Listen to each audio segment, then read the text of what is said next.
Evening and welcome to tonight's meeting of the Lunenburg Select Board. Today is Tuesday, September 3rd. Please stand for the Pledge of Allegiance. I pledge allegiance to the flag of the United States of America and to the republic for which it stands, one nation, under God, indivisible, with liberty and justice for all. Just as a note, Selectman Jeffries will not be attending the meeting tonight due to work conflicts. In accordance with the requirements of the open meeting law, please be advised that this meeting is being recorded and broadcast live over the Lunenburg Public Access channel, on Facebook Live on the Public Access Facebook page, and will be uploaded to the Lunenburg Access YouTube channel after the meeting. The agenda lists all the topics which may be discussed at the meeting and are those reasonably anticipated by the chair. Votes may be taken as a result of these discussions. Not all items listed may in fact be discussed, and other items not listed may also be brought up for discussion to the extent permitted by the open meeting law. We're going to begin tonight with public comments. Are there any public comments from the board? Nope. Seeing none. Are there any public comments from the public? Logan, come on up. Oh, sorry, got him first. Get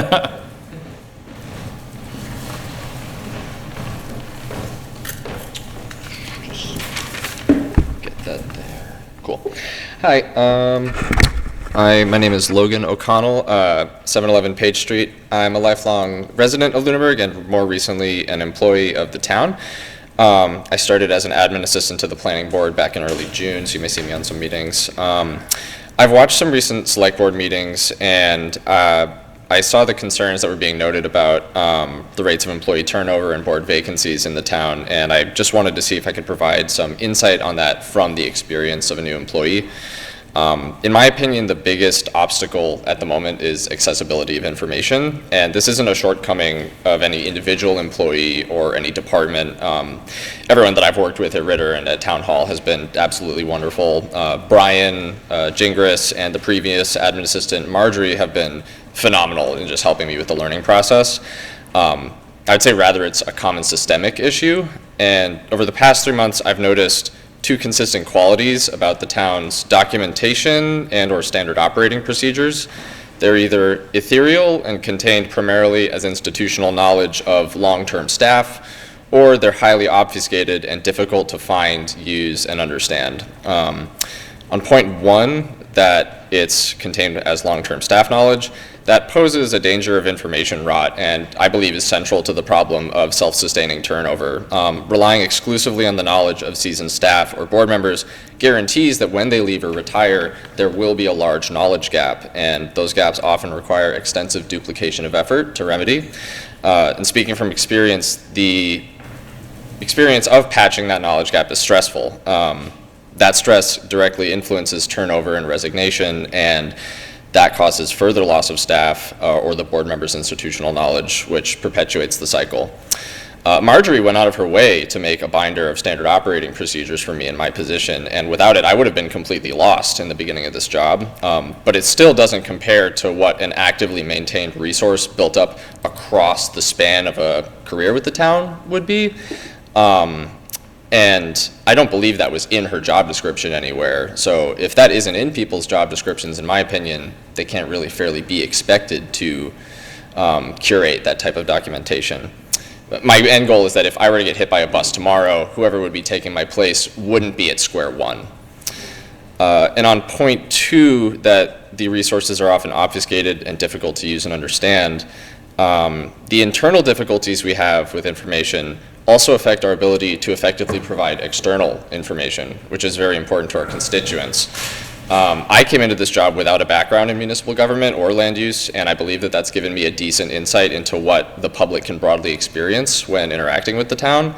Members of the public don't live these situations daily and don't have a lot of the information that might be top of mind for a board member or employee on hand. So while outside parties like, for example, in my case, developers, engineering firms, Bill Hannigan from Hannigan Engineering has been very helpful for me.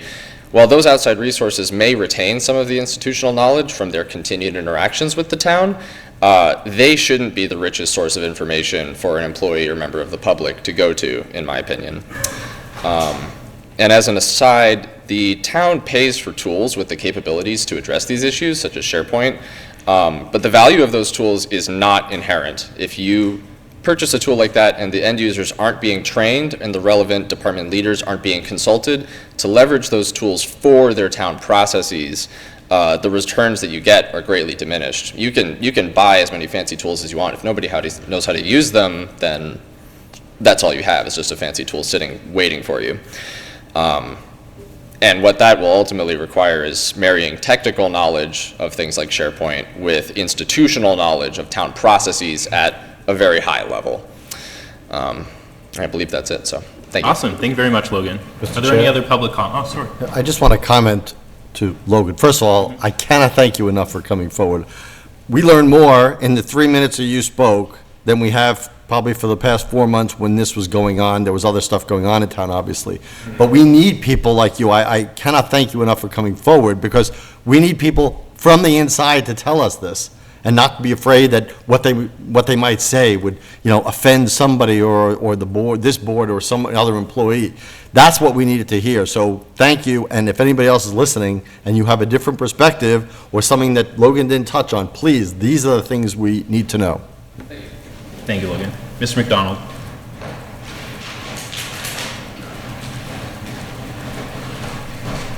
Good evening, guys. Just want to set my clock so I don't go over time. I have a tendency to do that. Thank you. We do have a lot of people here with appointments, so Oh, no, I understand. I gave myself 3 minutes and 10 seconds, though. Good evening, my name is Dave McDonald, 155 Island Road. I'm here to update on the recall. I am the person who pulled the papers for the recall for the town. I have people call me and say this is a personal thing between me and Mr. Jeffries. That's further from the truth. Now, there are instances where Michael and I had some differences, but I'm doing this for one reason. I'm an American and live in Lunenburg. It's our right to question the government leaders. It's a civil duty, and people want to do that. And I'm glad what he just said tonight, too. But this has nothing to do about personality. It has to do about performance, about the town, about tearing the town apart. A lot of people tell me that you're tearing the town apart if you go ahead with this. I feel the town's already torn apart. We're just trying to put it back together. And putting it back together means we all got to come together. Nobody should be calling names. We shouldn't be called parasites. We're Americans doing our civil duty, and that's the way it should be. And I was kind of appalled last week when people were calling parasites and so on. I understand there's emotions involved, and I understand there's friendships, but the bottom line is that we live in Lunenburg, and we're proud to live in Lunenburg. So that was number one. Number two, as people are asking me when are we going to release the paperwork, if I keep telling you this, it keeps coming up. There's more stuff every day. It's not like what we had a couple of weeks ago. So I'm trying to get the final package, but we do have close to going on to the next step. And I just want to make sure we have everyone's questioning as far as are we doing the right thing. But I do have some questions for Mr. Jeffries. I'm sorry he's not here tonight. One of them was last week he stated that he worked out a deal with a lawyer so that if someone couldn't pay their taxes, that they gave you an extension, that he did that. I have no clue what he's talking about. The investigating team never got back to us. And I don't want to put Mr. Alonso on the spot, but you're on the investigating team. Was there a deal with a lawyer that if you couldn't make your payments, it was deferred? I don't know it, and we don't have to answer it now. These are questions I want to put out there. The other one was that he stated at the last meeting, because of the policy changes that you and Michael Ray and you made, that it saved the town $4 million, and that the policy was changed to do that, but once it was done, you guys reversed it, and he said he would do it again, and that's his prerogative. And I thought that was the most dangerous thing I heard. And everyone's saying he's not going to run. I don't know if he is or not, and at this point I don't care, but he could do a lot of damage if you do that again. The policy is quite clear, Mr. Chair, of what happened. And I'd just like to know, someone explain to me, what is it, how did he save the town $4 million? So those are the comments I have tonight. I want to thank everyone for helping us, and I just hope that the personal attacks stop. They stop immediately. There's no need for that in this one. I'm doing good here. go ahead, keep going. That's fine. The other thing is that I do want to hit the subject on why Mr. Jeffries feels that I'm personally attacking him. And I think it goes to a candlelight visual that we had back on June 7th of 2022.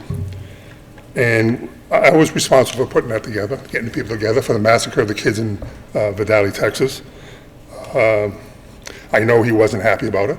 He called my wife and myself and said nothing gets approved in this town without him. I didn't have words with him. I thought that was awful, because you work for a 5-member board, not one, 5.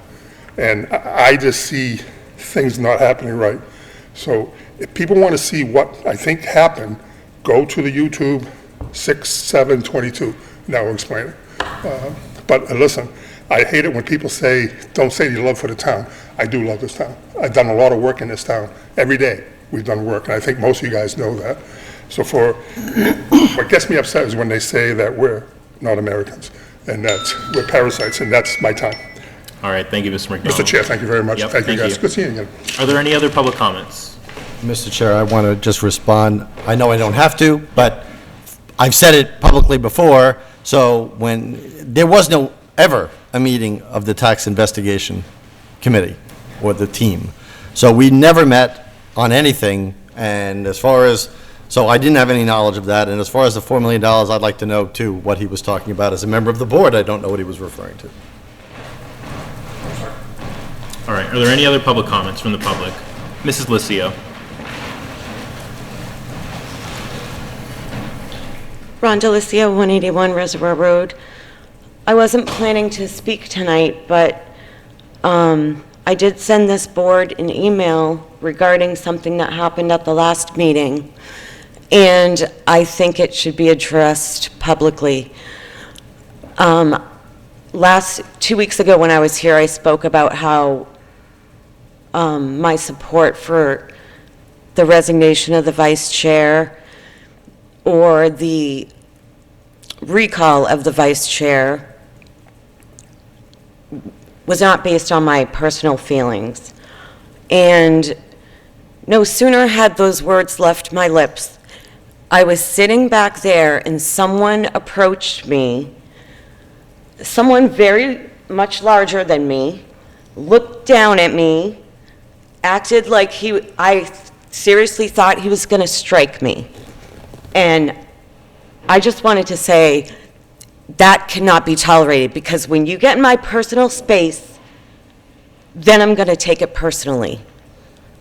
And that's what this man did. He was attempting to silence me and hoping that I wouldn't come back to a meeting and speak. And I think he has a serious self-control issue. Thank you. Thank you, Mrs. Lucio, for your public comment, and I just want to say I'm sorry that happened, and obviously everyone should have the ability to show up and speak freely and say whatever they want safely. So, Rhonda, I'm sorry that happened to you. Are there any other public comments from the public this evening? All right, seeing none, we will move on to announcements, and I have several. The Lunenburg Council on Aging, in conjunction with the Lunenburg Police and Fire Departments, have developed a computerized system using My Senior Center software to give emergency personnel easy access to your emergency information should they need to be called to your home or to a vehicular accident. This software will have all of your vital information, along with a photo of yourself, available to them in their vehicles and ambulances, which could save valuable time if you are not able to communicate with them in an emergency situation where seconds count. If you are interested in participating in this program, please stop by at the Lunenburg Adult Activity Center to fill out a form for the program. Unitil is in the preliminary planning stages for 2 separate substation projects in Lunenburg. This summer, Unitil will be holding public information sessions to let residents know about these projects and to solicit feedback. Join the public info sessions to learn about substations, why they're needed, what our plans include, and what to expect. In-person meeting will be held tomorrow, Wednesday, September 4th at 6:30 p.m. at the Lunenburg Public Library. Sorry, hold on one second, I lost my place. And then there will be a virtual meeting on Thursday, September 5th at 12 p.m. For more information, go to unitil.com/Lunenburg-substation. The Lunenburg Agricultural Commission will be hosting an agricultural fair on October 5th from 10 a.m. to 2 p.m. at TC Passios. There will be tractors, hay rides, games, and vendors. For more information, visit the AgCom's Facebook page. And finally, at least for me, The second town official meet and greet will be Thursday, September 26th at 5:30 PM at Low Places Ranch. It'll be a great opportunity to network with town officials, local businesses, and enjoy some good food, drinks, and a DJ. And Carter also has one announcement as well, that is a letter of commendation. I actually don't have that with me. Oh, you don't? Okay. Do you want me to, Yes, read would it, or do you want? I think it'd be more Okay. appropriate if you did. Sure. It's staffing related, so I want to give you the opportunity to do it. All right, so I'm just going to read this out. This is a letter of commendation that the Chief of Police issued to one of our officers. Dear Officer Brock, it has been brought to my attention by Sergeant John Moriale of 2 recent cases to which you were assigned. It was explained that you provided a service that was extraordinary, and the way you handled the cases were above and beyond what was required of you. Specifically, the cases involved hoarding situations with 2 separate elderly parties. Upon conducting well-being checks, you recognized the signs and behaviors that involved hoarding and self-neglect. You reach out to various agencies, including the Council on Aging, the Neshoba Valley Board of Health, and the Lunenburg Fire Department. You were able to work collaboratively with the various agencies to provide the assistance the 2 residents desperately needed. I have also witnessed firsthand your continued follow-up with the involved parties to assure they are receiving the help they need. Officer Brock, I am issuing you a letter of commendation for the efforts to assist the 2 residents in our community who were in need. Your efforts will have a lasting effect on their quality of life. Your efforts epitomize the community caretaker philosophy of community policing. Officer Brock, you are a credit to the Lunenburg Police Department and the community we serve. Keep up the great work. Signed, Chief Thomas Gamble. Thank you. Yeah, of course. I do just want to point out, I think our police department truly excels at community policing, and it really is a point of pride for me, not only as a select board member, but also as a private resident. So I'm really glad that we can recognize that work. All right, are there any other comments from select board members about that, or any other announcements? No, just to echo your statement, Mr. Chair, that I've always said publicly, that any chance I have, that the police department does an excellent job. They have for many years. They continue to do so, and with the upcoming, retirement of the police chief, I'm looking forward to that search and that continuing, because that is obviously the key role in keeping the department on the same path, so. Thank you. Yep, I would also echo those same sentiments. I spent many years working for the police department, and I know all the officers very well, and it's great to see them continuing their good work. Thank you. All right, moving on to communications from other boards. I don't have any, and I don't see anyone here that would be sharing one. Does anyone else have one? All right, so let's jump right into appointments. Up first, we have a meeting with the DPW Director and GW Shaw and Son in regards to the municipal solid waste and recycling contract. So I will just invite whoever wants to come up to the table. Looks like it's, if you guys want to. But I'm going to pass it off to you, Bill. So recently we put out a RFP, request for proposals for the new trash hauler. So we got 3 bids, one from our current trash hauler, DL Harvey. The second was from Waste Management, and the third was from George Shaw and Company. I think it might be the placement of it. If you want to just like turn yours off. Yeah, just Yeah. hopefully that helps. Yeah. So the first part of the review was the technical proposal. So myself, the former town manager, and the assistant town manager each independently ranked the technical proposals. Waste Management had the highest score, being $1 billion company, it's not too surprising. But Shaw and Harvey had the same score, both smaller companies, both acceptable scores. And we did check the references, and the references came back very positive for all 3 companies. And the next part was to review the bids. So we looked. Was it not working? Oh, okay. Sorry, I'd hate to ask you to start over, but I'm going to, if you don't mind. The abridged version, at least. All right, start at the beginning. So we put out a RFP, request for proposals, for a new trash hauler. And we had 3 bids, one from our current company, E.L. Harvey, one from Waste Management, and one from George Shaw Company. First, we looked at the technical specifications, which were reviewed by myself, the former town manager, and the assistant town manager. Not surprisingly, Waste Management, being a billion-dollar company, had the biggest package. They had the best score. And Harvey and Shaw, on average, were the same. They were both all good, acceptable scores. All right, Bill, I'm sorry to interrupt you, but yeah, you're gonna have to go to the podium. It looks like we're having issues with the microphones. I'm really sorry. George's name of the company, right? No, Cheeto. Cheeto. I was gonna correct that. We'll get it right this time. All right, I apologize, everyone at home and in the audience, and Bill as well. But the third Should have time's it a down pat charge. now. Like Groundhog Day. I don't expect no mistakes this time. You put too much pressure on me. All right, so third time's a charm. All right, so again, we put out a request for a proposal for a trash hauler as our contract was coming to an end. We had 3 bidders, Waste Management, E.L. Harvey, and G.W. Shaw. The first part of the review was to look at the technical specifications. They were reviewed by myself, the DPW director. I didn't introduce myself. The former town manager and the assistant town manager. We each independently scored. Not surprisingly, Waste Management had the highest score, being a billion-dollar company, and Shaw and Harvey are much smaller companies, but they all had good scores. We looked at references, we checked references. The references came back very positive for all 3 companies. Then we looked at the bids. So looked at the municipal solid waste, so trash.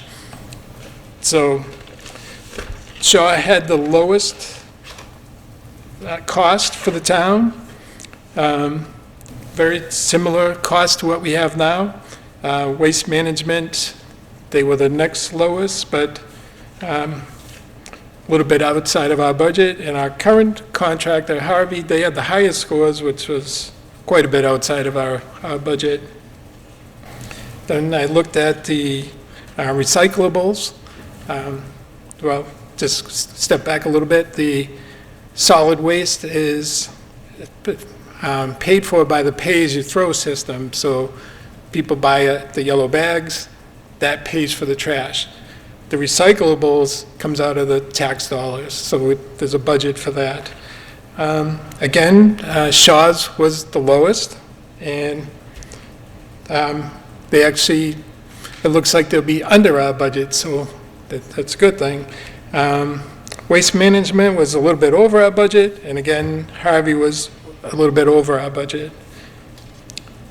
The other thing we looked at is some of the items that you have to make an appointment to get picked up, such as Freon, goods with Freon, bulky waste, construction demolition, tires, yard waste, scrap metal, appliances, that kind of stuff. And in general, Shaw had the lowest prices of the bid proposals. Some of the other companies had a couple things a little lower, but most of the prices that Shaw gave were the lowest. I don't know if you want me to go into details on numbers, that kind of stuff, or? We can just see if anyone on the board has any questions at this point. Okay. Are there any questions for Bill? Just for the people at home, just talk about the technical, what is involved, what are the criteria for the technical ratings, just so people know. Sure. All right. Pull up that page.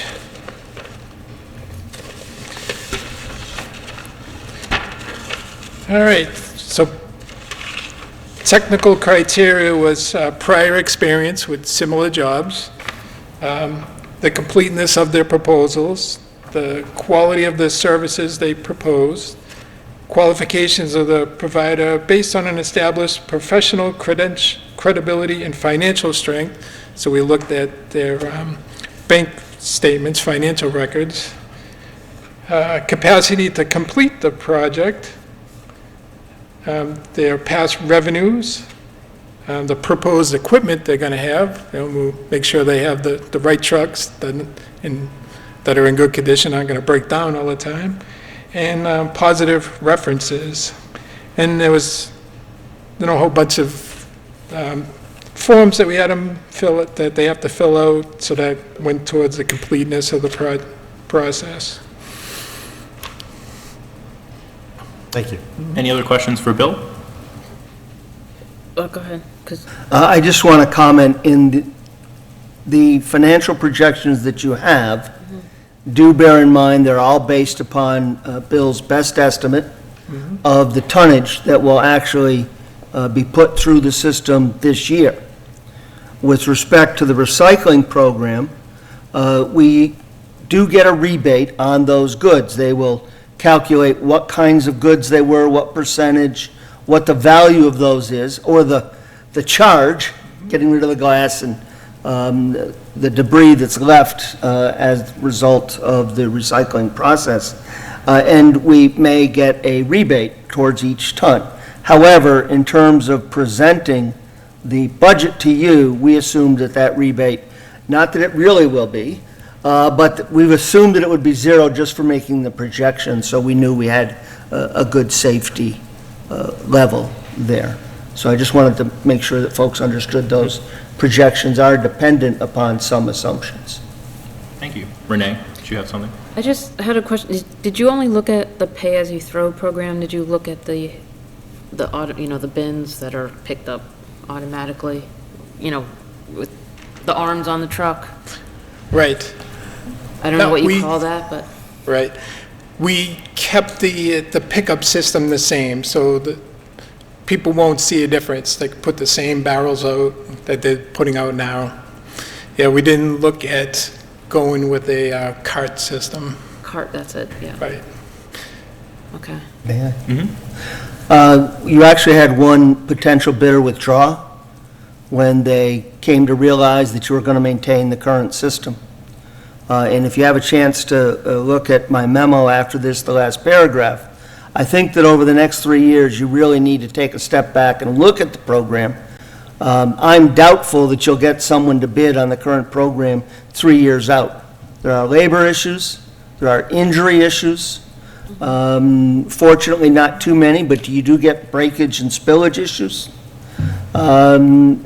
So for the reasons I've laid out in that memo, I do think it's something that should be looked at in depth over the coming few years. So is it fair to say the reason why you didn't look at it this go-around was the time was just too short to make that big of a change in town, or? Time and funds, right? You'd have to pay for the cart somehow, right? Either tax dollars or have Or the each resident. individual pay for their own, right? It's a transition you really need to Yeah. plan for. Yeah. Yeah. Any other questions? Is anything, Bill or Carter, that you'd like to add? Simply, if you endorse the award of this contract, we'll start pulling everything together, and it would be deployed September 30. And in the initial phases, people will not notice any difference. The company's agreed to maintain the current route system. We've got the PR firm that the company hired for this year ready to step in. Kara's ready to step in. We've talked with the company about how to get that information out.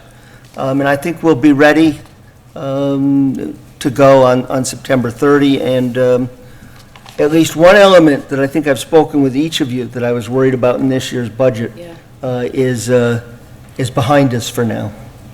So people's pickup days would stay the same? When you Yep. say the routes stay the same, it's their pickup day, okay?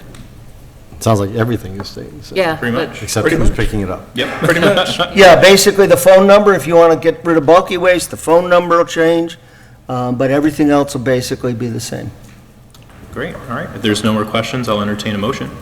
Well, I would, before we make the motion, I would say that I want to thank the DPW director and prior town manager, the assistant town manager, and our current interim town manager for running this and doing these interviews and gathering all the data and everything. I would like to see the final contract. I'm for making it go forward, but I'd like to see it before we approve it, just so I have a look at it. Well, the board would actually endorse it. I'll get it out before I sign it, but we'll absolutely get it to you. Okay. So with that assurance, I would make a motion that we, what is the proper verb you're looking for? Endorse. Endorse. I'm going to endorse the contract going to GW, not George, but GW Shaw, and for the contract for the next 3 years of waste removal and recyclables. Second. Any additional discussion? Those in favor say aye. Aye. Those opposed, no. The motion passes unanimously. So thank you very much, and congratulations. Thank you, guys. And Bill, a third time really hit it. I know. Really hit the sweet spot. All right.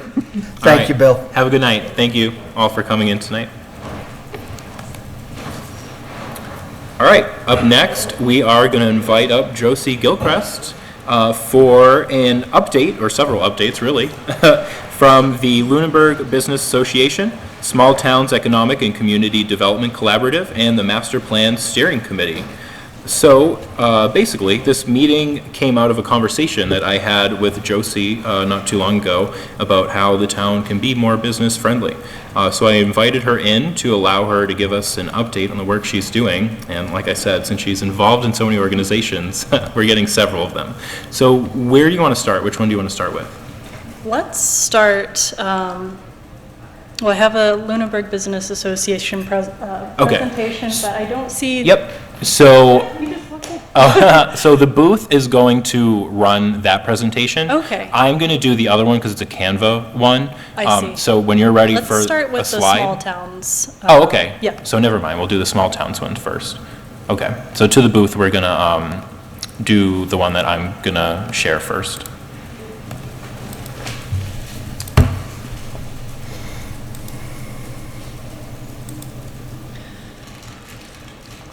Oops, now I have to, hold on one second, let me, Please introduce yourself first. oh. My name is Josie Gilchrist. Do I need to tell you my address? I always forget that part. I live in Lunenburg. Happy to be here. Is somebody after you?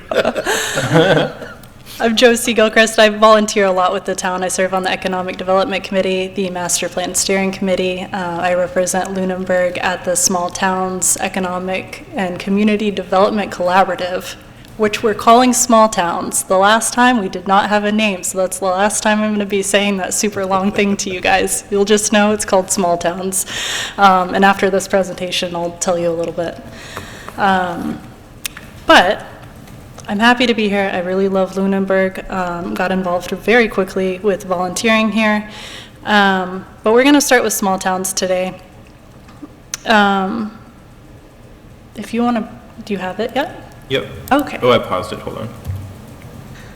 Okay.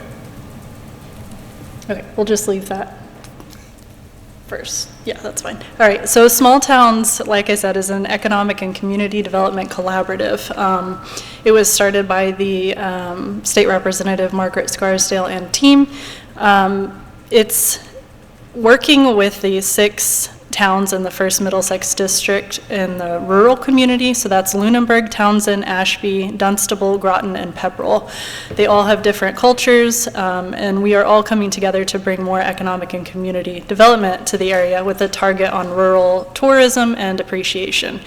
So when I say development, I just want to be super clear that that means that we are supporting what's in existence already. We're amplifying their presence in the region.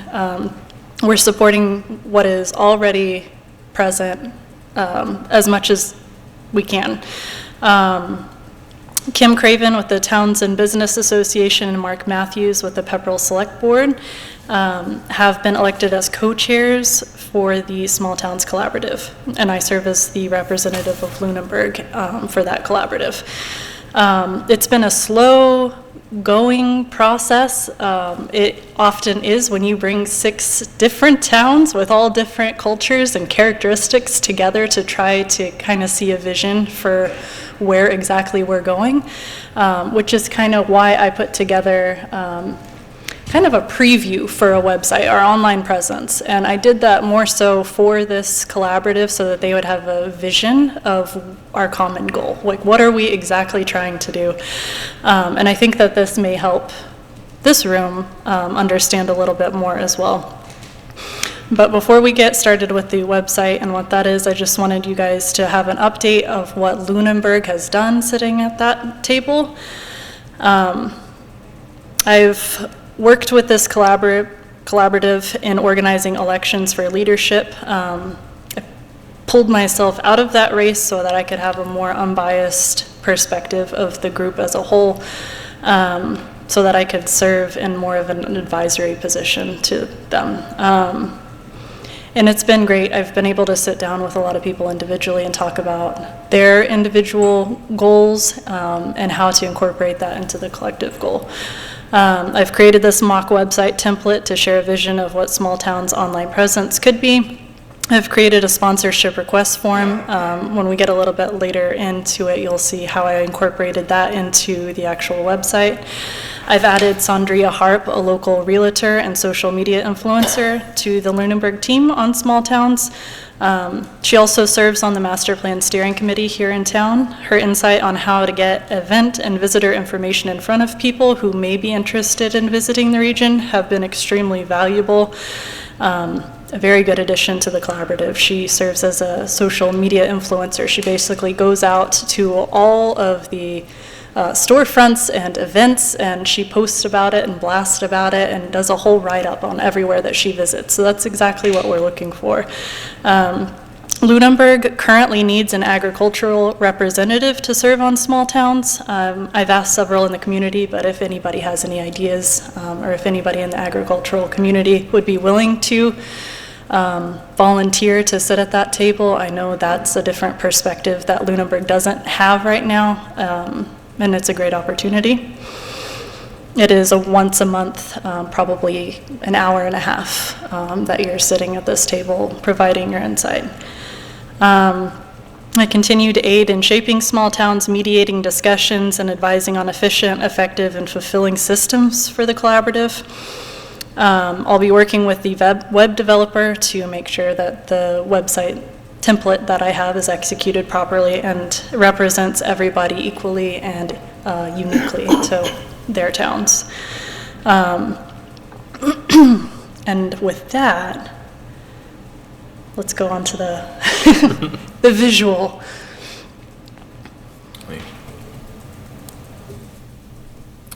So let's go all the way to the beginning.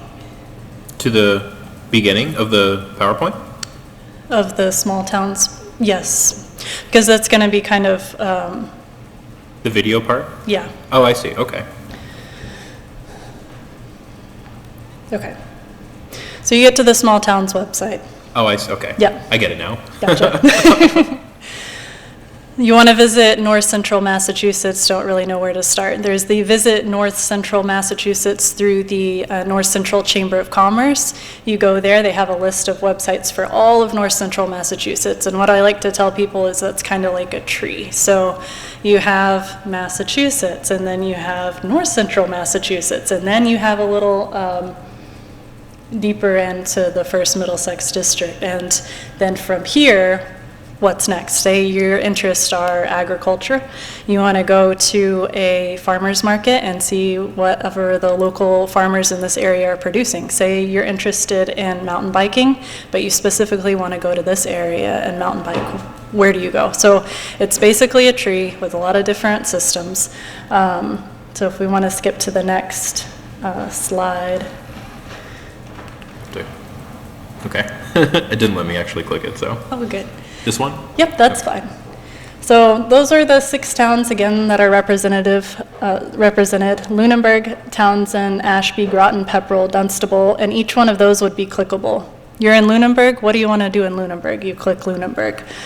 Same with all the rest. So we can, and all of that is like 250 character description of each town, so everybody sees kind of the general area. Like say you have family that's located in Pepperell, you don't really want to sit around the kitchen table and chat the whole time. Like, what do we do?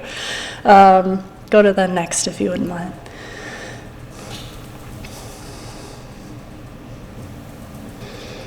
So say you clicked to Lunenburg, Massachusetts, then it would bring you here. You want to visit open spaces, you want to go to a restaurant in the area, you want to see what kind of community events are happening. Are there fairs, are there markets, what's going on? And then again, we have the agriculture. Are there going to be farm tables? What sorts of farms actually have storefronts where you can go and buy? Each one of those would be clickable as well, and then we can go forward.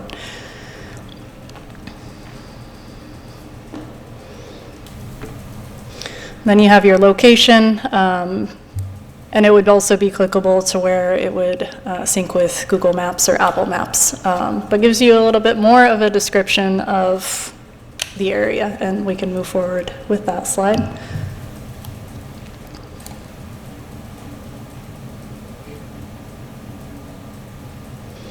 More reasons to visit, we can move forward to the next.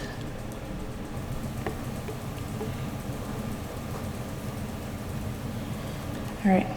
There would also be a page just for general agriculture, community, open spaces, urban escape, so you didn't have to just choose a town and go. You could choose the type of day you want to have. Go ahead and move forward. Oops, I went backwards. It's okay.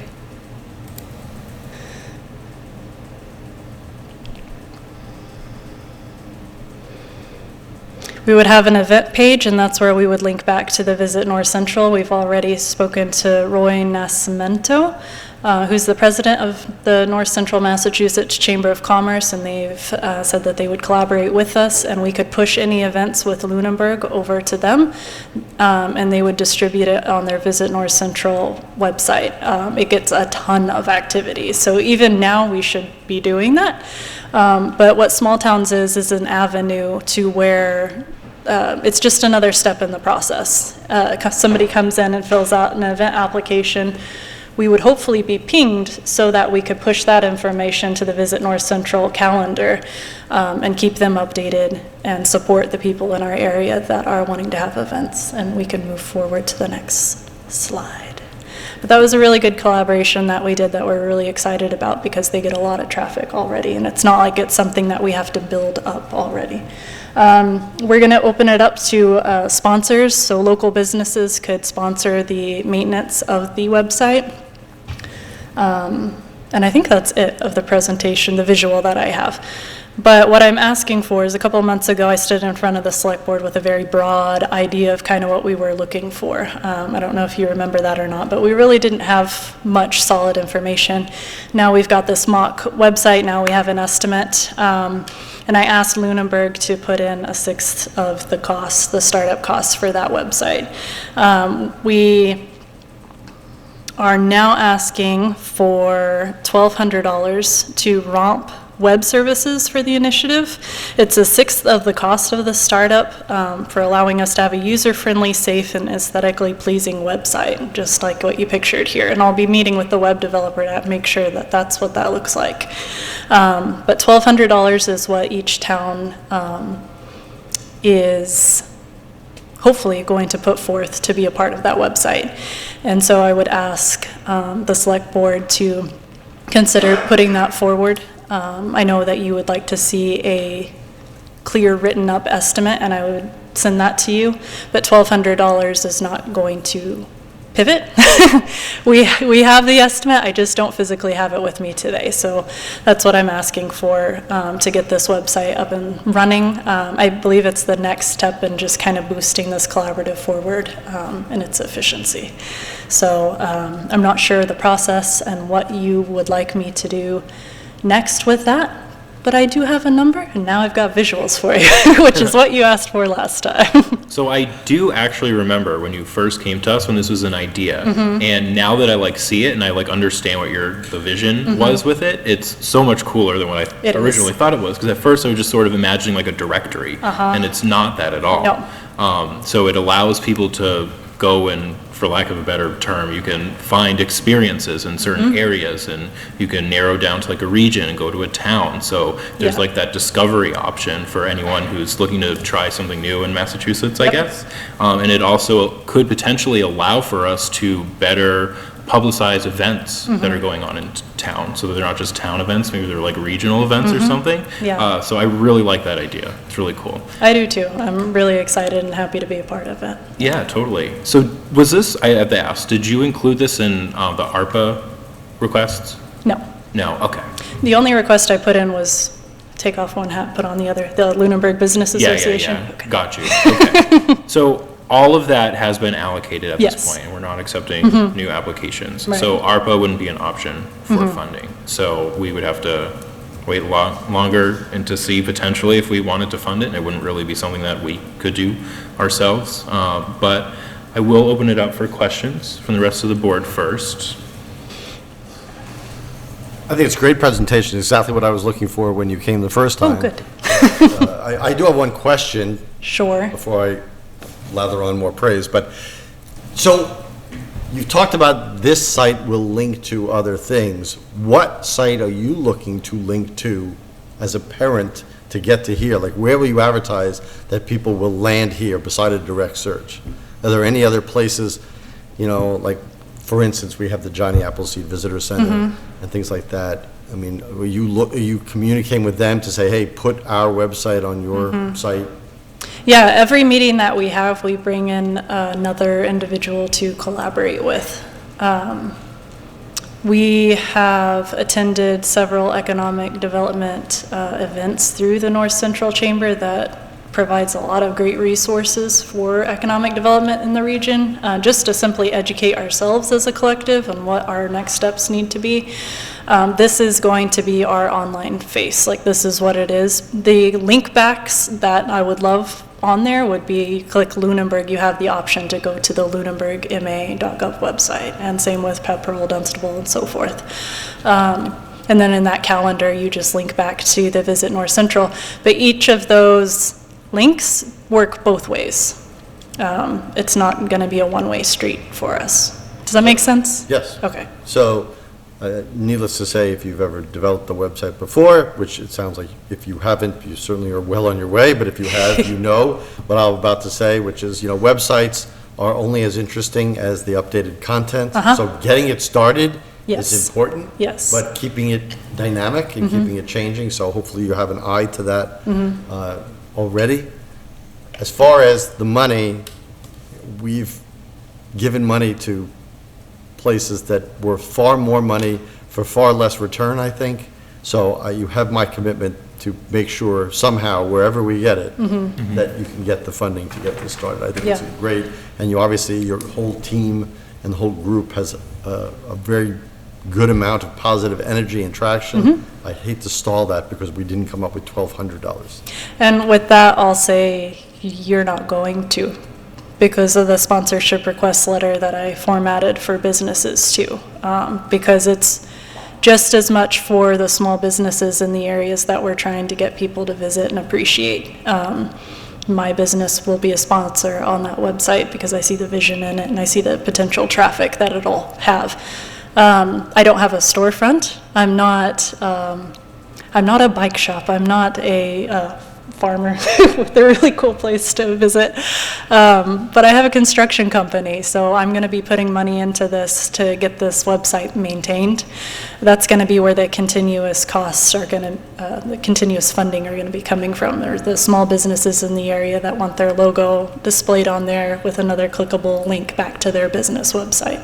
That's great. That's a great model. Like I said, I wasn't worried about the continuance of it. I don't want it to not get off the ground because we couldn't come up with $1,200, which would be the biggest shame I can think of. Right. So, No, my we'll- commitment to work to make sure you get the money. If anything, it's just your understanding of what it is, and your individual outreach for the cause, if you will. Just educating people and finding an agricultural representative in Lunenburg. But with that, are there any more questions for the small towns portion? All right, which one do you want to do next? Okay, LBA? sure. All right, so to the booth, we are going to put up the presentation that you guys have queued up. You really missed an opportunity to bring 3 different hats. You realize that? I know. I need to. If anything, to keep my own thoughts organized. But I don't see it up yet, so. Okay, I was Just like, gonna will wait. I see it? Or- All right, I see it. I don't know if you guys. Here we are. Okay. All right, so I'll introduce myself as the other hat. I'm Josie Gilchrist, the president of the Lunenburg Business Association. The vice president, Judy, is here with us. We have recently formatted a new board, elected in to serve the Lunenburg community on their business side. This board is really energetic, very thoughtful, very passionate about business in Lunenburg. We are a 501c3 nonprofit located here in town. Again, we don't have a storefront. It's just a bunch of business volunteers coming together to work for other businesses in the area. We can go to the next slide. But the Lunenburg Business Association is basically working for all of our members, listening to them and providing kind of a mediation between their needs and a solution to their needs. My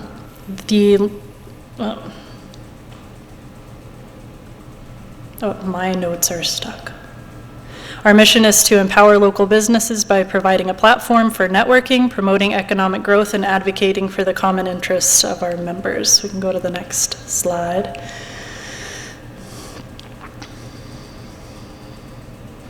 But that is our board. Those smiles are very genuine. We actually get along quite well, which is I went to one of your amazing. meetings once, and I can attest to that. Yeah. It makes me very concerned that you had to say that, actually. Well, I'm sure you know why. Many board members No, do. we'll move on. Moving on. So I'm Josie, the president. Judy is the vice president. And we have Mike Matthews, the tall guy, treasurer. Michelle Beliza with the Boys and Girls Club is our clerk. Patrick Ellis with Enterprise Bank, he is our Director of Community Engagement. Chris Kostecki is our, with Diligent Digital, is the Director of Digital Marketing. Judy is the previous owner of Lunenburg Diner. And I'm not sure what your title is now, but you're still involved. Still involved. Mike Matthews owns Pixelated Tech right next door. We're all very tight-knit in Lunenburg, very passionate about. Which one is Patrick and which one is Chris in this picture?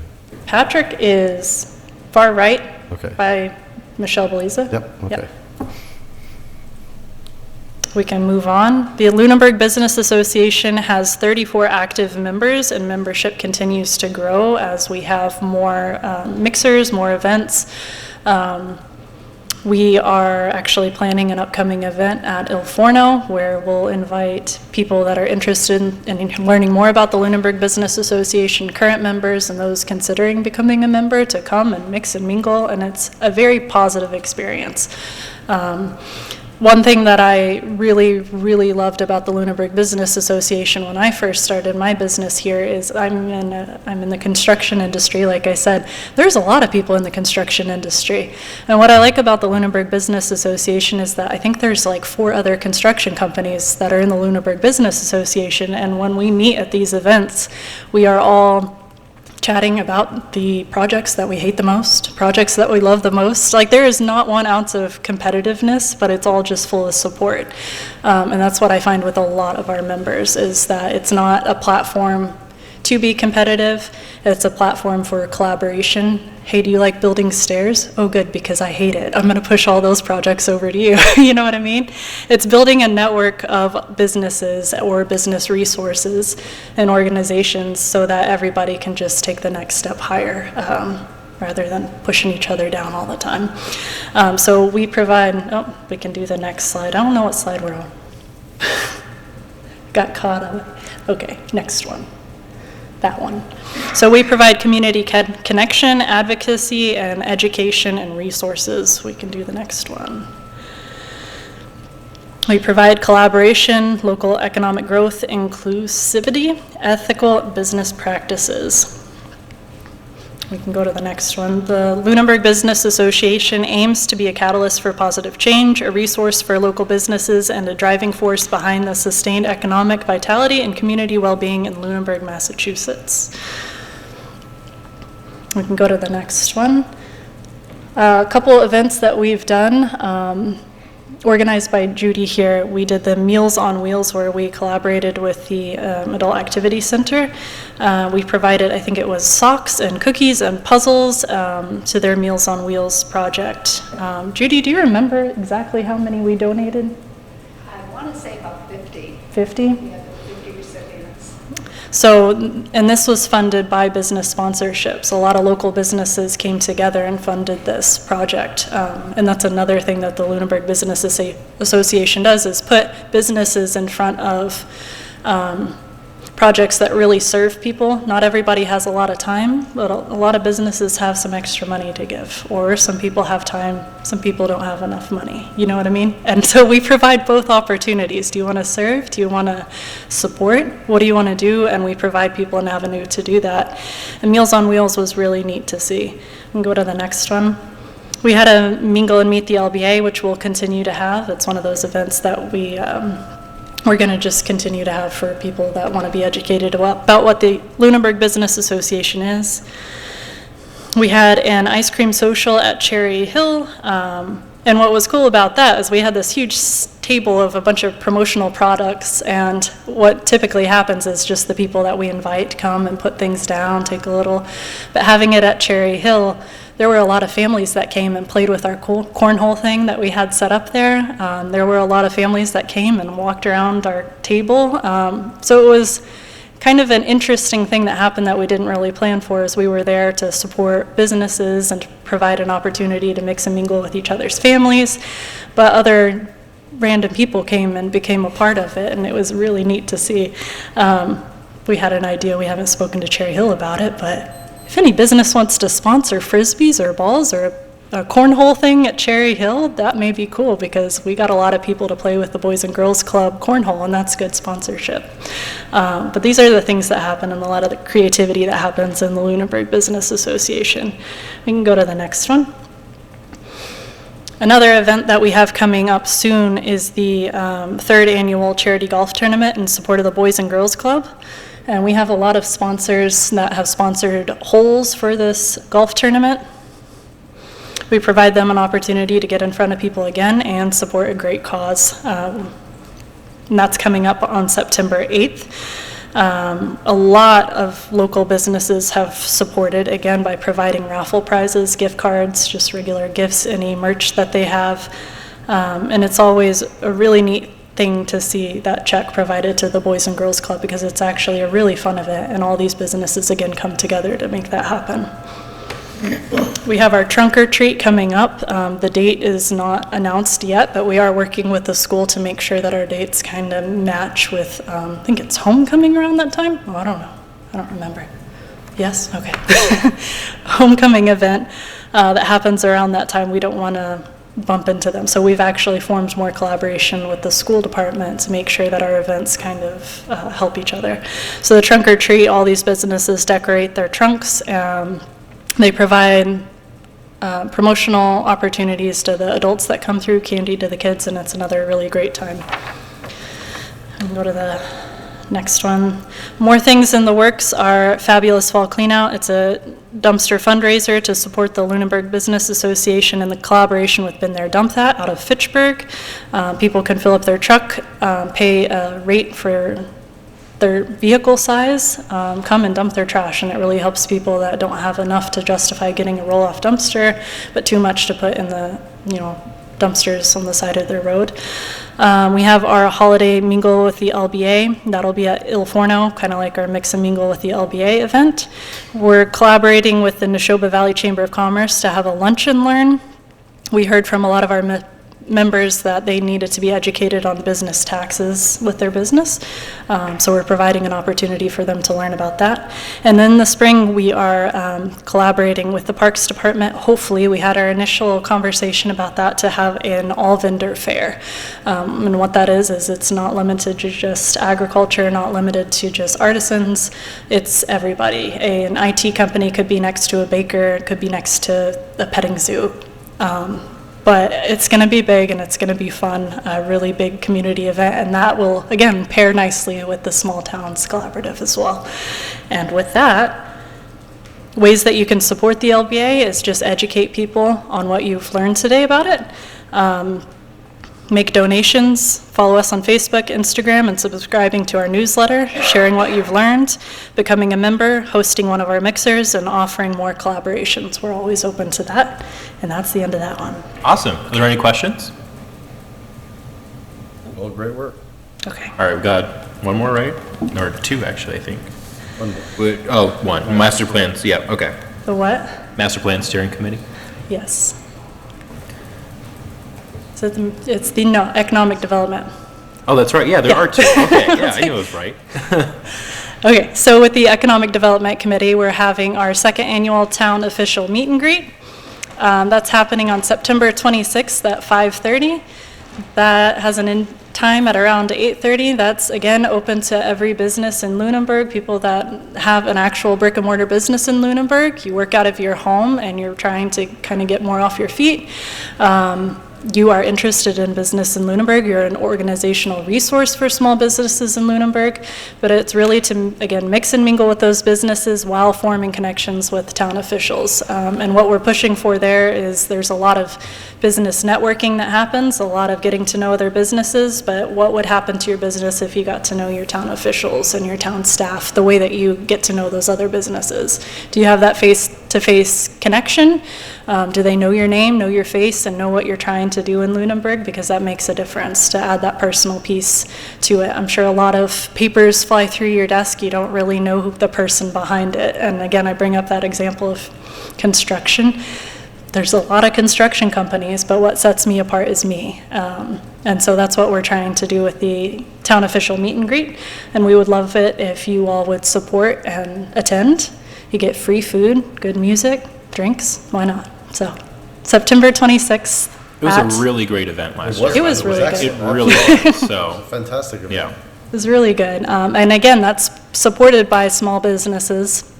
We're looking for more sponsors to support that event. It covers food costs, tent rental, lights, ice, drinks, everything. Everything is supported by small businesses. Everything last year was supported and put on by the small businesses in Lunenburg, and they deserve a lot of recognition for that. I'm always amazed. But yep, second annual. What we heard last year is please have it again, so we answered, and we're doing it again, bigger, better. Much more attended because we have a bigger head start.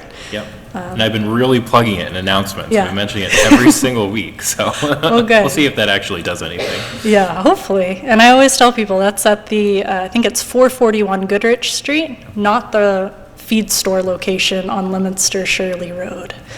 But I think that's it for that. Cool. That's the 22nd, is that? 26th. 26th, okay, thank you. Yes. Any questions about that? Okay, I think I'm done. Did you talk about the master plan? steering. Yeah. Master plan steering? I'm not sure that was on my notes to present. On our notes. Yeah, it was. The economic development wasn't. Wow, all right. Well, Maybe they got We can give you a swapped. pass. 3 is fine. Yeah, 3 is a lot. Master plan, well, okay, I'll pull something out.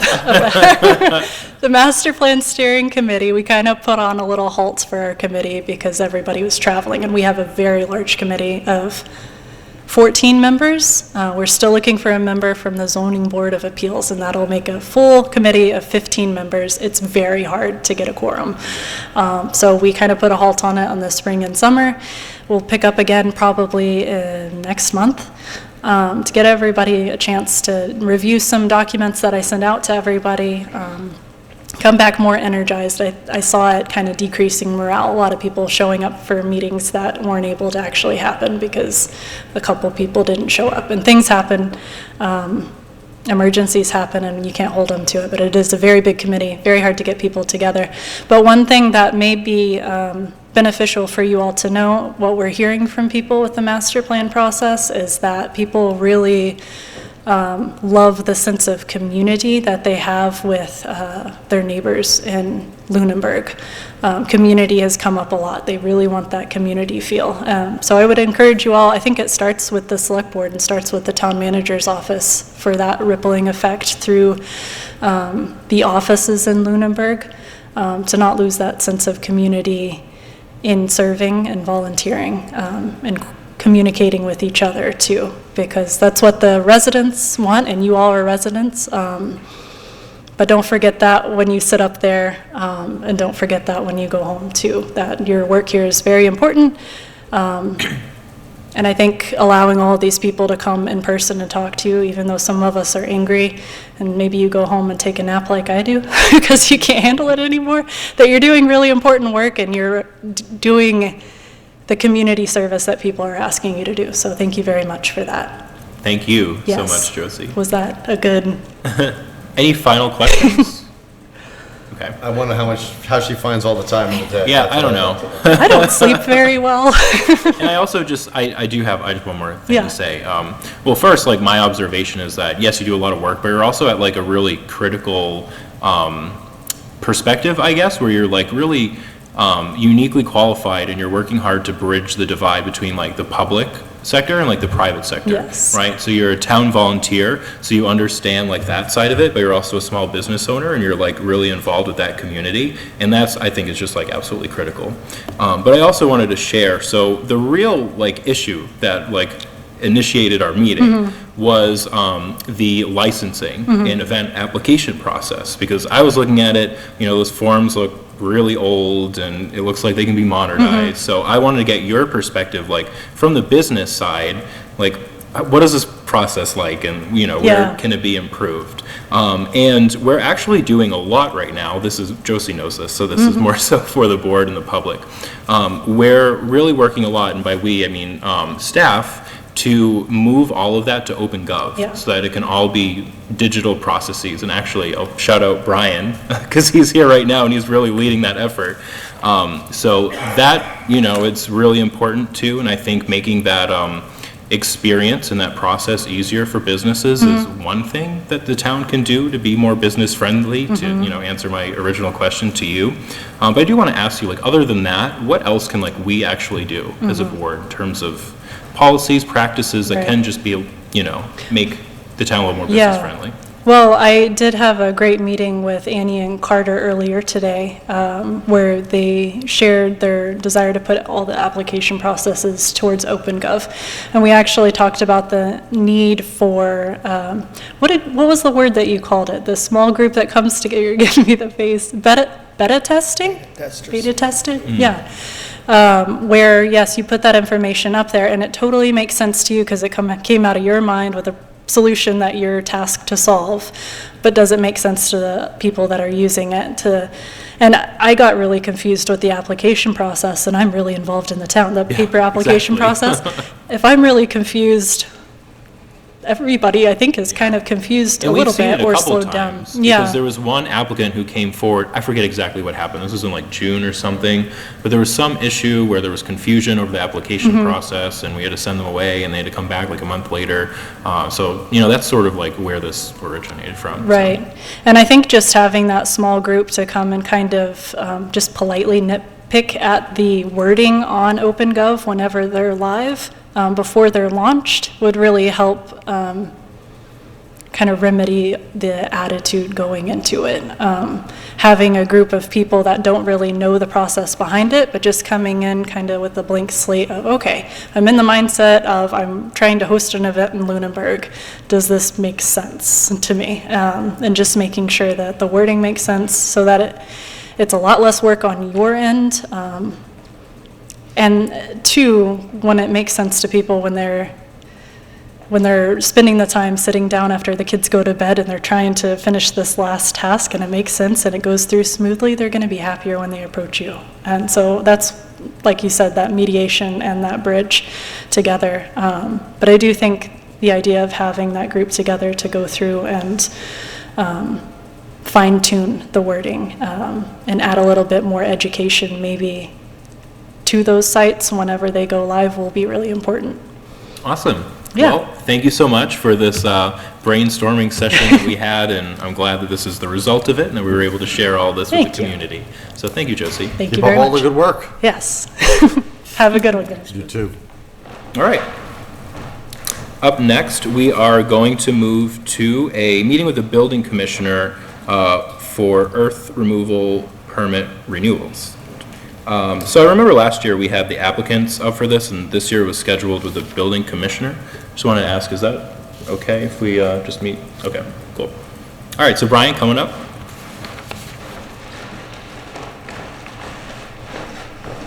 Brian Gingras, Building Commissioner, Town of Lunenburg. This year we have 2 renewals that are before you. One is 780 Northfield Road for the sand removal operation with James Latanzi. The inspection out there was done on August 29th, around 1:30. It's a clean site. It's a small pile of sand at this point. When you compare it to the other operation we have going in town, there's not much there at this point. It's clean, it's in compliance, not really much to it. All right, is there any questions on that, or do we just want to cover all of them at once? Unless one of them is going to come up, we might as well do all of them at once if they're going to be recommended for approval instead of one at a time. On the Is the Keating? other one going to be Okay. recommended for approval as well? Yeah, so I visited PJ Keating July 25th, 24. Actually, that is the wrong date. Anyway, the memos got a little mixed up. Carter caught on. I had Town of Lancaster on one of them. No, actually, I have to give credit elsewhere, but It's okay. It was a rush process. Things came in late. Anyway, I did go out to all the sites. I actually had the conservation administrator go with me because she had never seen an operation like that. It's good to have that department in particular see what's going on, given that there can be controversy with this type of scale of earth removal. All the permits were in compliance. Some of these sites, they haven't been on their own parcels in a long time. They're not removing anything from them. They're just keeping the licenses active. The pit was clean. A lot more had been removed than had from years past. They do seem to be accelerating their operation a bit on the removal from the pit side, both Lancaster and Lunenburg side of it. But the individual locations, dust control was in order. They've got some more water trucks out there than they've had before. Roads were in good shape. There wasn't really anything to complain about out there. All right, any other questions? All right. I have the permit numbers in front of me. I don't know how important it is, so I'll just make the motion to specify them.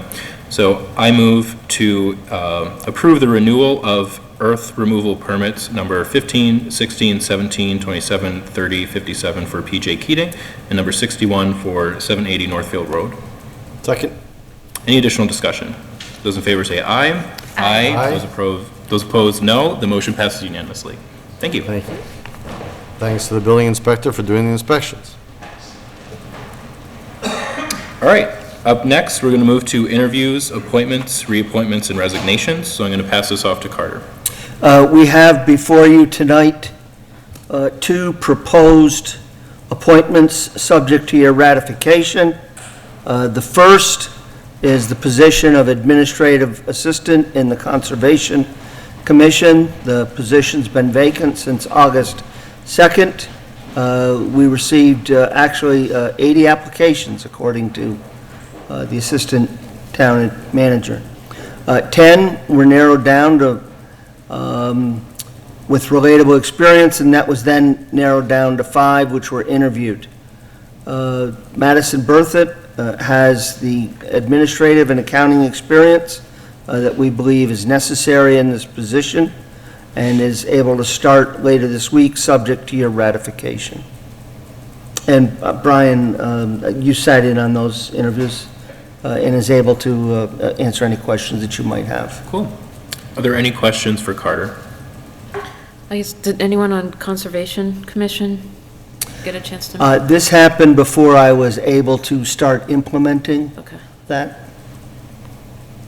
I guess I'll take that opportunity just to say, if I'm hearing that your intention is to implement, talking to the elected and appointed bodies that would work with these people, I know that was something that has always been a sore point in the past that we should address. So if you're looking at addressing that, I commend that. You'll hear about that in the next nomination. All right, we didn't rehearse this for people at home. I do want to be careful about, there is the separation between policy bodies and staff, so that's a delicate balancing act. But we certainly do want to involve as many stakeholders as possible. Right, I mean, again, nobody is doubting the authority rests in the town manager and whatever department head that the department might be working in. However, we also want to be very careful and mindful that we talk about collaboration and we talk about teamwork among elected and appointed bodies who don't have any say in anything and aren't even asked to even meet the people who'll be working with them, and that's, like, right out of the gate is a bone of contention, and we're just trying to eliminate that. Yeah, and I'll speak to that on the next nomination. All right, is there any more questions for this current nomination, or is there a motion? I move that we ratify the appointment of Madison Berthette to the position of Administrative Assistant in Conservation. Second. Any additional discussion?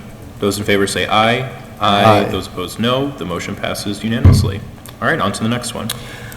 We're submitting the appointment of Christopher Riley to the position of Land Use Director. I do note an error in the report from the staff. It was October 13th of 2023. It's been advertised and re-advertised in multiple websites and publications.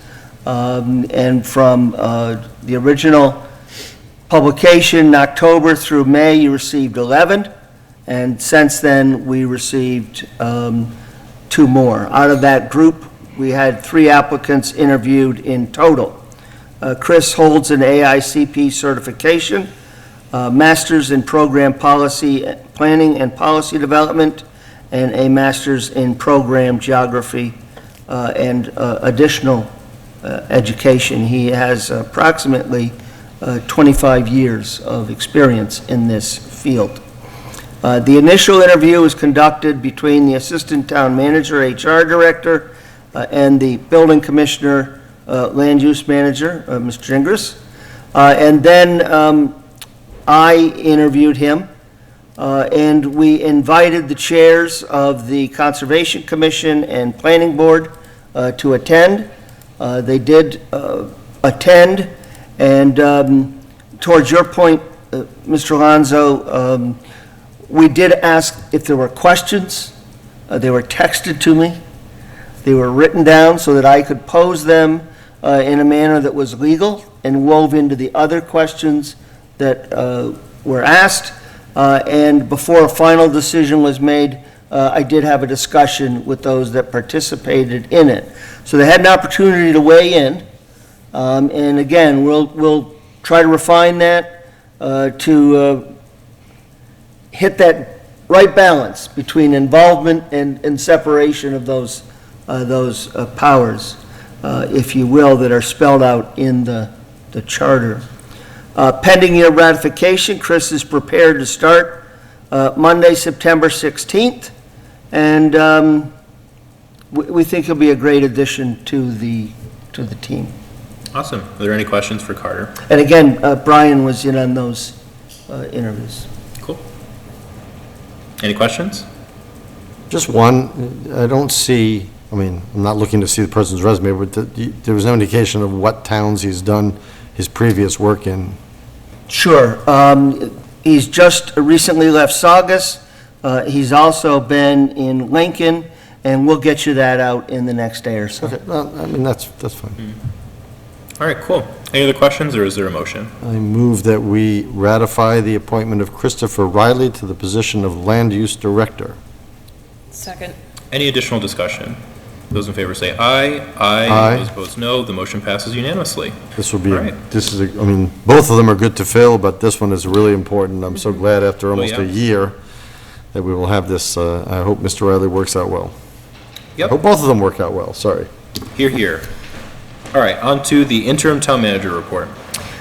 So let me start with some additional good news, I believe, on the front. And Bill's out the door before I get a chance to inform you that the Sewer Commission did ratify my nomination of the Sewer Business Manager. And they are prepared to start, I believe, later this week. I'm leaving that to Bill and Monday. Oh, great. Paula has agreed to provide some training. There'll be some split shifts for the new person coming in, given Paula's availability. But I'm really pleased that that list that I first got here, Julie and Brian and Bill and everybody kind of been working to whittle it down. So these are good things, and Is that a ratification appointment as well? not by this body, it's by the Sewer Commission. Okay, gotcha. Right. And I wasn't sure, given the other wording in the charter, so I did run it by Mark Terry, and he confirmed that it was just the sewer commission.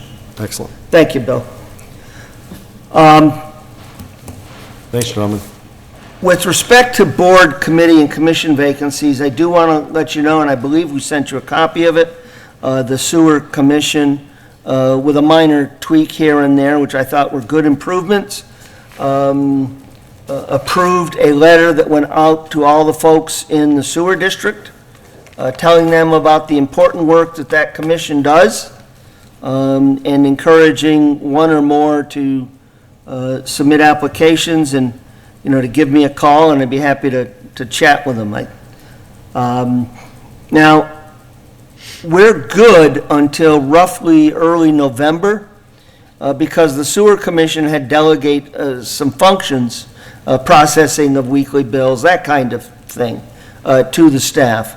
But come November, we'll be getting the bills from Leominster and Fitchburg, and the sewer commission had reserved that unto themselves. So I have talked with town council about, what happens if we get there and we still only have 2 members. We do have a course of action. It would be, we'd have to petition the court to authorize this board to act as the sewer commission in the short term. I want to be clear, in the very short term.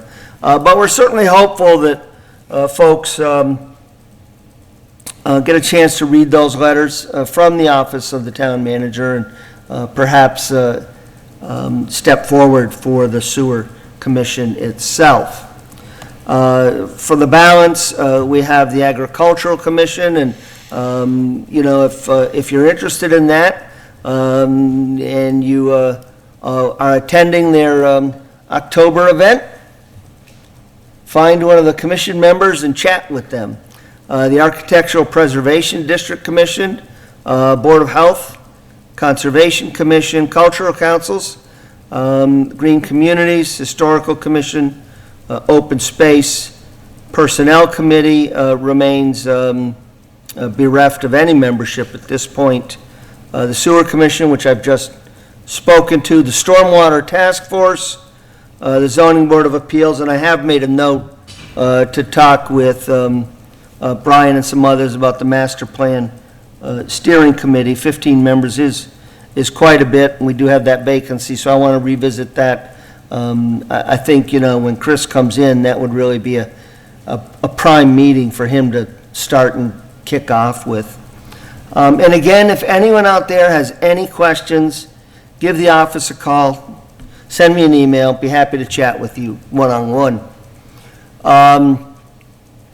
Now, despite having made some real good progress on some of the employment positions, we remain with a seasonal cemetery laborer, administrative assessing assistant, assistant sewer business manager, network administrator. We have narrowed down a group of, I believe, 4 folks to interview, and Julie's in the process of doing that, and we'll want to include some users in that as well.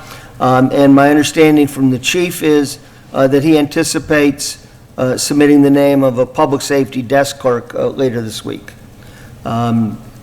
Now, with respect to current bidding activity, the roof on the Adult Activity Center came in overbid by about $5K, and we would probably want to make sure we have another $5K for contingency.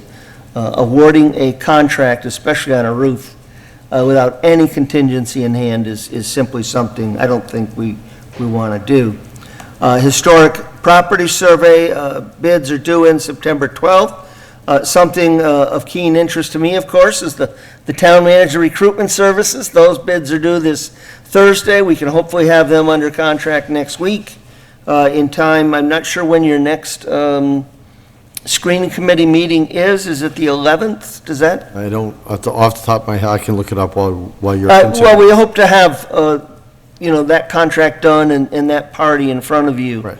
by your next meeting. We're in the process of finalize the contract at Marshall Park and the Municipal Building Design Services. That $250K, Julie got a draft template off to them. There has been quite an influx of scopes of work related to the ARPA projects, and Julie's hard at work trying to get those pushed out.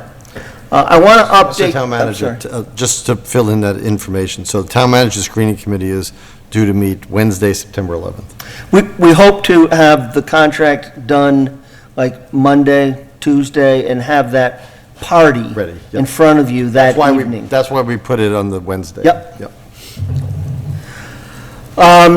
I do want to update you on the special town meeting. We, at this point, have only 8 warrant articles. We have 2 for revolving funds, 1 to resolve the parks revolving fund issue that's been hanging for a bit now, is my understanding. Also, 1 for the Council on Aging Meals Program. Currently, as those payments are made, we need to do a better job of accounting for them in accord with statute. The schools, the $32,000, that extra Chapter 70 money, you directed me to put on the warrant. We do have a subsidized ridership program in town. You may not be fully aware of it. We're giving about 400 rides a month to 70 unique individuals. Those are subsidized. The riders do pay something towards it. And I have reached out to Evan Waters with the Finance Committee, because if we did fund it at the Fall Town meeting, we still have to bridge that gap. And so I'm trying to work through with Evan how he might want to see us do that. These rides, is this through MART? Yes, Okay. and they go up to 20 miles. Okay, I know which one, I just wanted to make sure which one we were talking about. Yes, Okay. that's exactly it. The pricing would go up a little bit. I pushed down what they proposed, because this will be a shock to, not a shock, but it's an increase for everybody. And some of these folks are using this to get to work, so to tell them we're going to charge them more to get to work. So I tried to keep it down so we could have a reasonable balance between what they had to pay and what the town needed to come up with. We will most likely be bringing you some amendments to the personnel bylaw. It was great to hear from Logan. I'm certainly hopeful that he brings those same ideas to the 2 listening sessions. We've set up one down at the Public Safety Building for public safety employees, police, fire, the dispatch, the clerks that are there, anybody that works in that building. And then one here at Town Hall for the others. We've also told them, if you're not the kind of person that likes to stand up and speaks in public, or you're just not comfortable, send me an email. I'll talk with them. And we'll do that. I did do the exit interview last week that I told you I was going to sit in on, and that was very productive. Also, in addition to some things with respect to the personnel bylaw, we may have to have a few budget adjustments. You budgeted $3,000 for salary for the sealer of weights and measures. You don't have and aren't going to get a sealer of weights and inspector of weights and measures. I'm showing my age when I say sealers. So we have that proposal from the state. So again, I reached out to Evan saying, how do you want to do this? Do you want to bridge this with a transfer? Do you want to wait till, so we might have a few things like there. Beyond that, I truthfully have been trying to discourage anybody looking for money at the Fall Town meeting, because I think we dodged a big bullet with the trash, and I would just feel a lot more comfortable if we could keep the budget intact moving forward. And on the tax, is the Assessor's Department on track for getting it certified by that time? I can tell you better after tomorrow. Okay. I had asked for the end of September, the end of August. Based upon an email I saw the other day, I think we're looking more like the middle of September.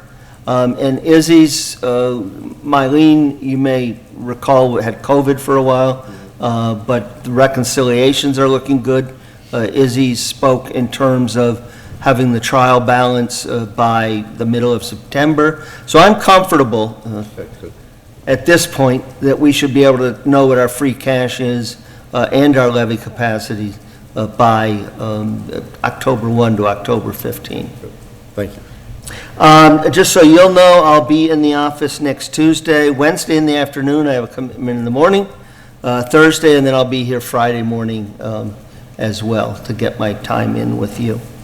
And I do just want to go back and follow up on Mr. Alonso's comment, the weight of the municipal solid waste, and your chair has learned that MSW is municipal solid waste. He'd call, what the heck is that stuff? Your DPW director, former town manager, and assistant town manager really carried the bulk of the weight on that process, and I want to add to your comments, thoughts to them for the work they did. And that is all I have for you unless there are some questions. I just have a request, Mr. Chair, through you to the interim town manager. If we can, that report, I don't know if you, did you email that, what you just gave? It's in the This- drive. It should be in the drive. Weekly report, sorry. I didn't scroll all the way down. Never mind. Okay. I'm still trying to get in the path of, getting all the right documents to you as one single package and out. I need to be better synchronized. I'm just learning your ways. Yep. No worries. Any other questions for Carter? All right, thank you very much. Moving on to old business, so the first thing we have is ARPA, so I'm actually going to pass this back to you, Carter. If you can, do you want to start by going through committed funds and providing updates on- As soon as we got your decisions, we sent out to all the boards and nonprofits and committees, here's the money, tell us what's going on. So the first thing that we did double check, the finance director informs me that the sewer department's request for IT assistance is not needed. So that can flow back to your bottom line. And that was around $6,200, if I recall, which will bring your uncommitted funds up to around $7,500. Now, the flip side of that is that the Council on Aging informed me that their final estimate was actually about $500 above where they were. So what I've asked you to do in the memorandum I gave you was to take the money from the sewers, push it to the bottom line, and the $2,000, yes, ma'am. I'm only working with the materials I'm sent. The $2,000 estimate on the Sun sales was off by a factor of 25 to 30.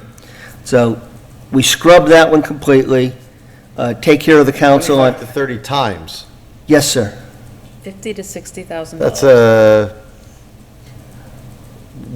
what exactly were they looking to do? It's what I would call one of the biggest orders of magnitude error I think I've ever seen, but Well, it's that or the air conditioners for the school, which also came in at 1/7. The request was 1/7 of what the actual proposal was. It was for just the shades for the patio. Yeah. Where the Yeah. bocce How is Yeah. it, I mean, just a I don't fabric know, it doesn't shade. make sense to me, but. I'm missing something. I, I'm missing something. I told him it's sewn with gold thread. you may well be right, but I'm just pushing for trying to get money spent.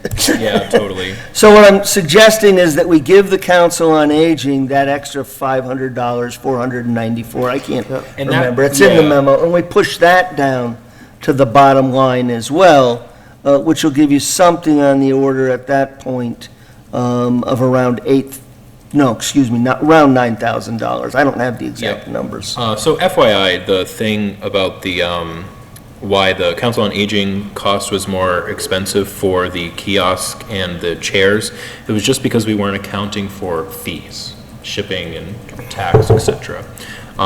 So if we're talking about reprogramming now, if you open up the spreadsheet, final updated median ARPA with September 3rd reprogramming, all of this is summarized, I think, pretty succinctly in red. So you'll see under amount allocated, I highlighted red what we would potentially be changing tonight, right? So Council on Aging sale shades, it's now $0 in red, right, instead of 2,000. For the kiosk and the chairs for Council on Aging, I actually just combined them into one request, and I did this because I saw the quote, and they're going to order it together as one anyway. So I thought it would be easier to just put that number there in one request. So that's kiosk and Adirondack chairs with the updated number. And then the Sewer Commission consultant fees for Munis, you'll see that's zero. The actual dollar amount for that was $6,413. And then just going based off of our algorithm that we've discussed previously, the total amount of unallocated funds going down the prioritized list until we find the next one that we can fund, that will give us $7,500 for the Lunenburg Historical Society tree removal. So if that is what we want to do for the reprogramming tonight, it seems to be the most straightforward option to me. Mr. Chair, if I may, so I'm not against any of these.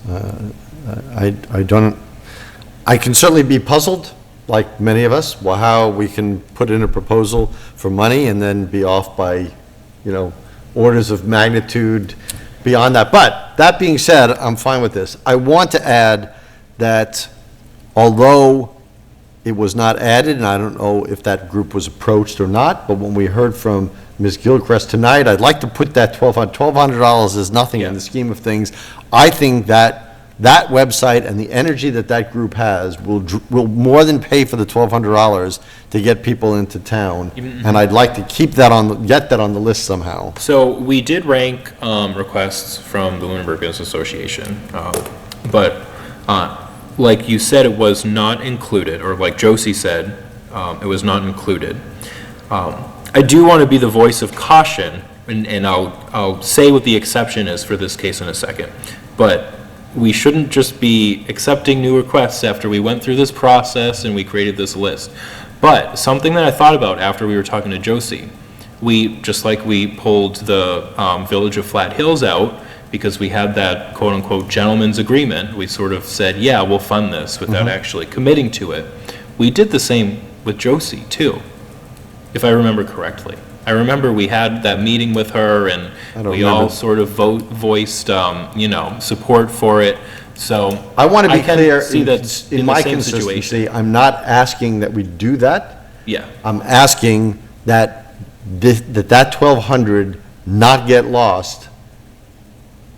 And I don't know where we can come from, but we should find a place to do that. Yeah, I agree It's wholeheartedly. not a big amount, and I'm sure it's in the budget someplace. Yeah, and whether there may very well be space for it with ARPA. Oh, sorry, I didn't see you behind me. I mean, if it's the will of the board to find that money, we've got a couple possibilities. But frankly, I would probably suggest ARPA as the last, because you've got to get 5 other towns to buy in yet. And if you program the 7,500, you're still going to have a little bit there right now. And quite frankly, these numbers are going to move around over the next, hopefully, only few weeks. But we can look within our own budget. I can add it to my list of items to talk with the chair of the Finance Committee. We can look to the fall town meeting. I think there's ways to get it done. And in the end, it may, in fact, be the ARPA money, but just to understand if there's a direction from the board that I find those dollars somewhere, that would be helpful to From me. a straw poll, I am certainly, I said it out loud, I am certainly for it. Right. So, As am I. yeah. And I want to be clear, because of the consistency, I am not trying to make anything jump. I want that to be absolutely clear. Right. Because I'm a stickler for things like that. But I don't want the money I don't want her request to go unnoticed. They've put in a lot of work, and that kind of energy needs to be perpetuated, especially at that lower cost. I just like to feel comfortable that I'm working at the direction and will of the board, and not misinterpreting a comment of 1 or 2 members. That's fair. All right, so what do we want to do in terms of ARPA allocations tonight? Do we want to do what I presented? I think what you presented makes sense. Yeah. I'm fine Are we with it. confident in the costs of everything else on here? We're not gonna have another 5-fold difference or something that's gonna wipe out that So tree removal? that's something I want to bring up too. Like a lot of these, I'm not going to name names, but if you go down, You see some that have exact numbers and you're like, okay, those are the ones that have the quotes. And then you see some that are like very obviously estimates. You know, maybe there's an update, maybe they have received an estimate at some point. So I did want to ask Carter, like, are we like in constant communication with these people, like, or departments, et cetera, organizations, further down the list that have submitted these requests to see if there's updates? We've told them all to buy a bottle of their favorite headache medicine, because I was going to be a pain. So it'll be on the staff meeting again tomorrow. We will be tracking this on at least a bi-weekly basis. A number of these things, we have got to get firm bids on there. So, no, I'm not comfortable to 100%. The other wild card is, for instance, the money for the Historical Society. Is it subject to the Massachusetts prevailing wage rates statute? I don't believe it is. I've had a discussion with town council about the precedent that's established in the Community Preservation Act that says when you take money by the town and you give it to a nonprofit for these kinds of construction-related activities, it is not subject. Adam seemed to be somewhat in agreement, like all good lawyers, wanted a chance to take a squint at that decision and give me a firm result. So I think that if you do what you're contemplating tonight, and that's as far as we go, that in 2 weeks, I'll have a better handle on it. And that's the best answer I can give you. I'm in agreement. Or do we wait the 2 weeks to get, instead of having put something on, only to have to pull it off because? Well, we're going to be Well, we have a list of reviewing- things, so. Yeah, because once we get to October, that's going to be our time to review everything and potentially start doing that. So that could be around the corner anyway. We also have a few things that are fungible. So for instance, the 25K on the trees, if you discovered you needed 2,500, those are going to be hourly rates Okay. that DPW does. So we can say, Bill, sorry, but you got to hold it down to 22.5. I'm just using that as one Yeah, example. okay. But we have some leeway here, and we have some funds that haven't gone out for proposals yet. You know, the municipal building committee, that's a big nut. I don't know if that's the real number yet. Well, to me, we have it drop dead the last meeting of this month. So the last meeting of this month, I think we've talked about it. If there's no movement on that, I will bring up a motion to rescind that and distribute it elsewhere.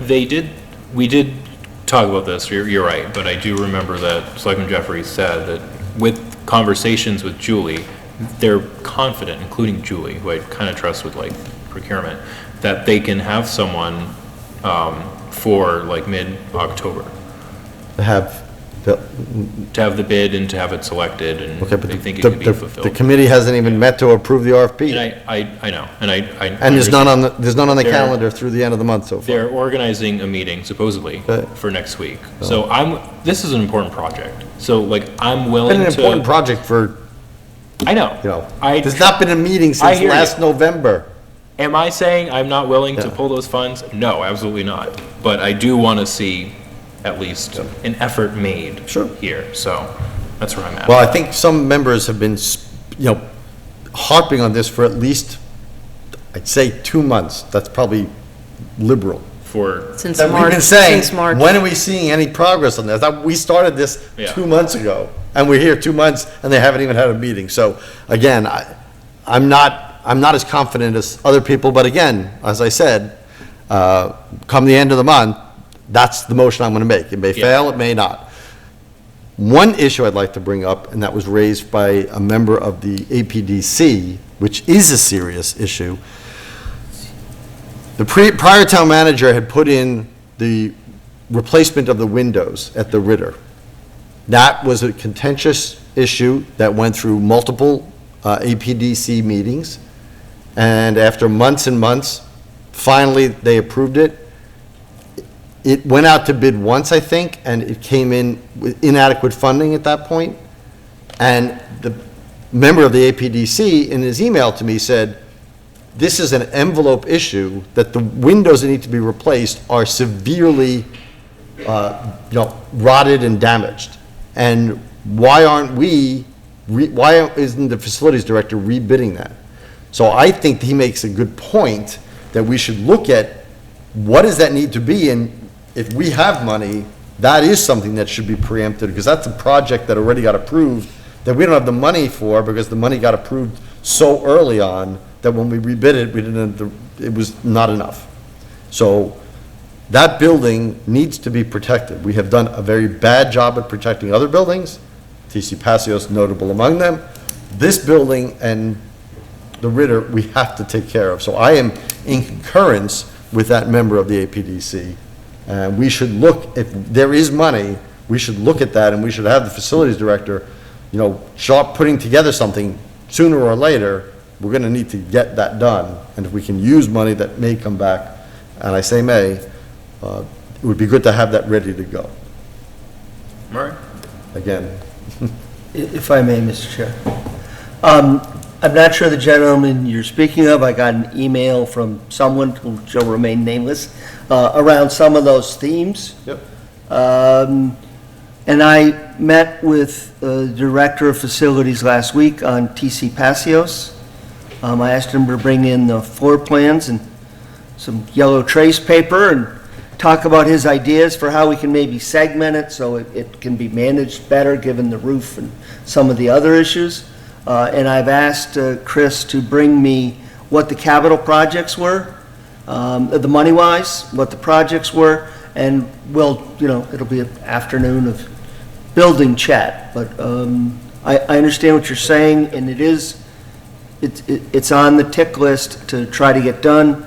Frankly, I suspect, given some other things and the loss of yesterday, it'll probably be mid to late next week before we can have that kind of in-depth conversation. I just want, and for your background information, this was a very heated exchange between the Select Board and the APDC, who didn't want to initially approve our request. They kicked it back to us because they wanted to make sure that the replacement windows were preserving the historical look of the building, so there was a whole back and forth, and we pressed that this is an important issue that needs to be done for energy conservation, for building conservation. They, in one of their further meetings, acquiesced and agreed with us, but now it's just been almost a year since, and they're looking at it like, well, everybody was so hot to trot on this, and now we're not going anywhere, and the windows aren't getting any better. So, We have a few more icebergs than I thought there might be, but we're doing our best, Mr. Alonso.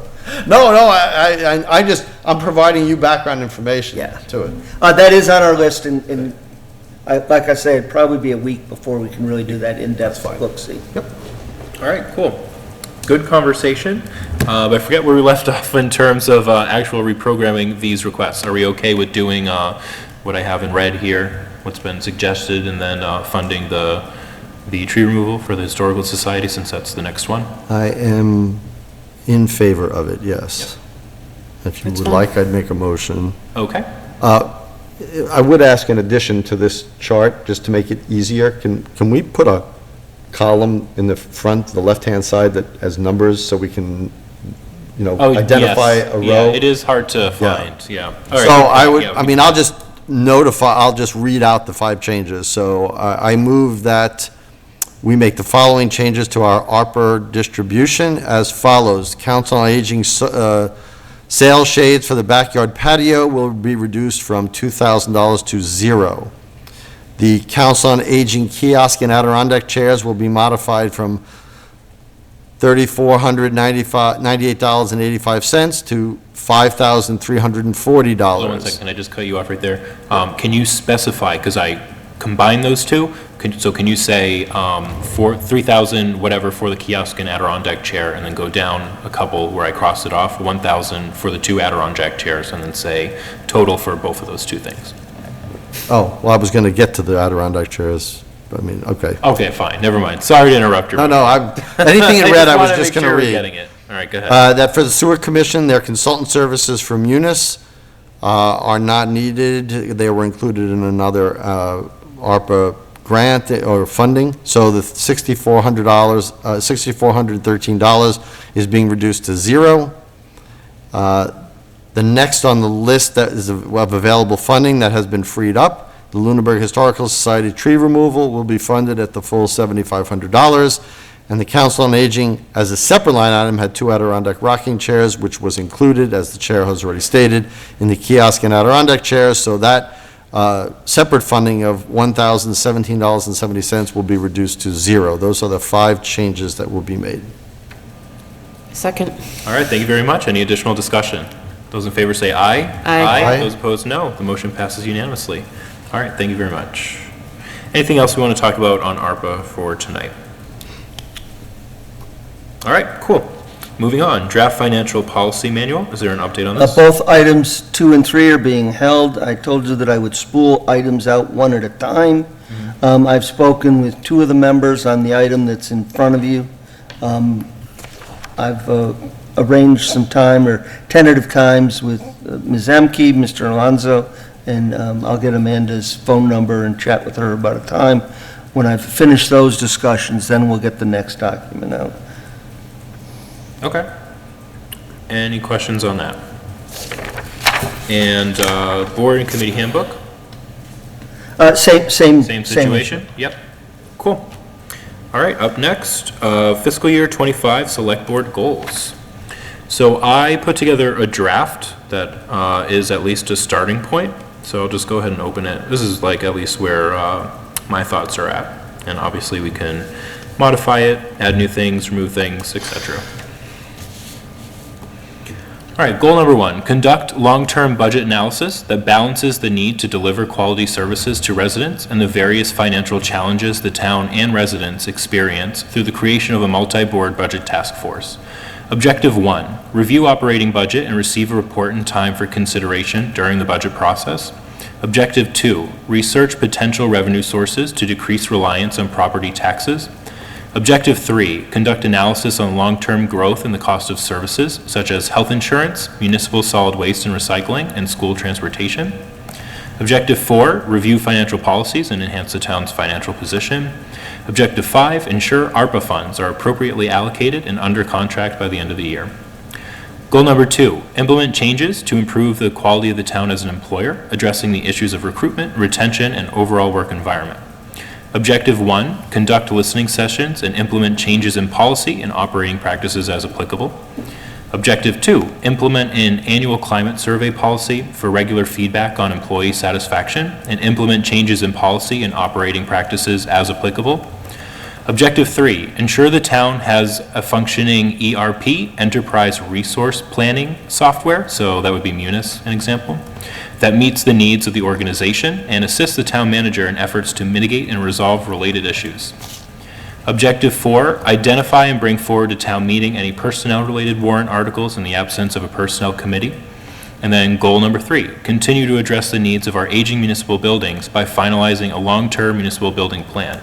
Objective 1, continue meetings of the Municipal Building Design Committee as necessary to ensure the allocated ARPA funds is under contract and the work is completed.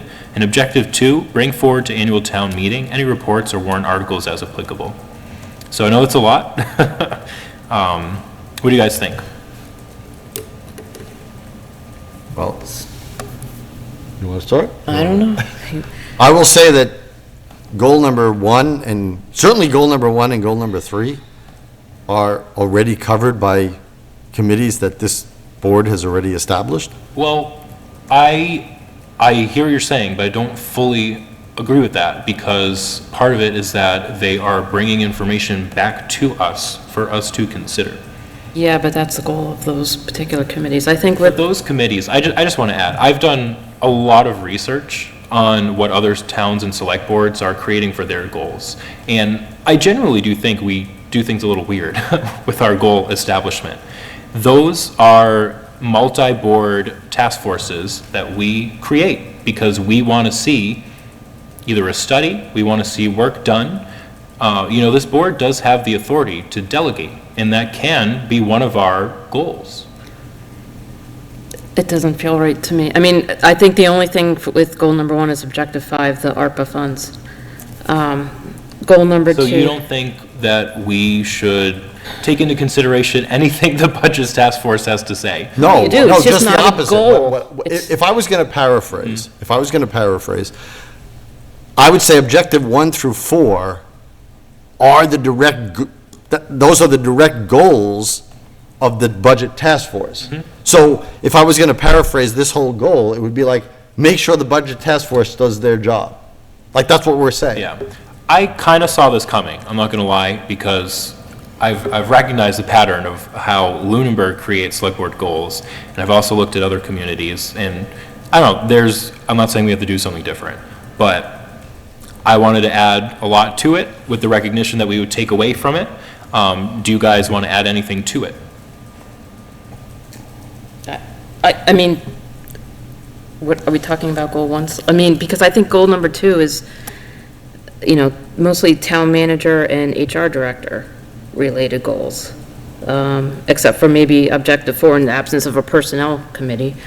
Well, I'm not I even actually sure. disagree with that. So one. Can I go on and finish? Sure. Thank you.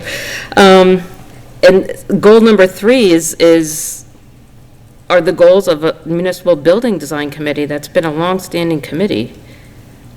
I don't think this board should be like the boss of other, that doesn't sit right with me. I think it's up to those individual committees and whatnot to have their own goals. All right, so what would you like to I propose think the one instead? goal that's missing is hire a town manager. Yep, I completely agree with that. I had that, but then I was like, well, to go back to what Selectman Alonso said, there's some things that we kind of just do, right? Doesn't need to be a goal. Well, I I mean, think that's going to that's, happen regardless of whether we set it as a goal or not. I think it's so obvious. I think not Yeah. having it listed as a goal, it's such an important objective of this year. I think not having it is a glaring absence. Can anyone provide some history for me on how goals are normally set by this board? I mean, do we talk Yeah. about them? Do We didn't all have open any our last floor? year. It's, yes, we did. Bring Yes, I ideas, mean, right. So it's a collaborative process. Historically, the board just sort of puts everything together that we're all sort of thinking, and then we refine it to about 3 goals, and then those goals are broken down into like sub-objectives that are achievable. So could we, looking at this would be what you've brought forward as your goals. So maybe we could propose that we all put some time into putting together our own goals and come back and put it on a further meeting? Yeah, of course. I mean, we definitely can't finalize it anyway. We don't have all our members here tonight. But at least like when I think about like priorities facing the town right now, right? Number 1 is budget. Number 2 is staffing. Number 3, buildings. And that can be debatable, sure. But like, those are like top 3 issues right there. They are, but some of it's out of the jurisdiction of the select board, and we have to respect our boundaries. Like what? Some of these personnel, the municipal building design committee. I mean, the listening sessions, the town manager and HR director are doing those for, No, but it's on us to implement policies that come out of the results of those things. I'm just saying, hey, like, we recognize that this is something that's going on. It's going to be a priority to pay attention, and if there's anything that comes out of that we can implement as a policy change, we should at least consider it. Goal number 2 is the one I have the least objection to.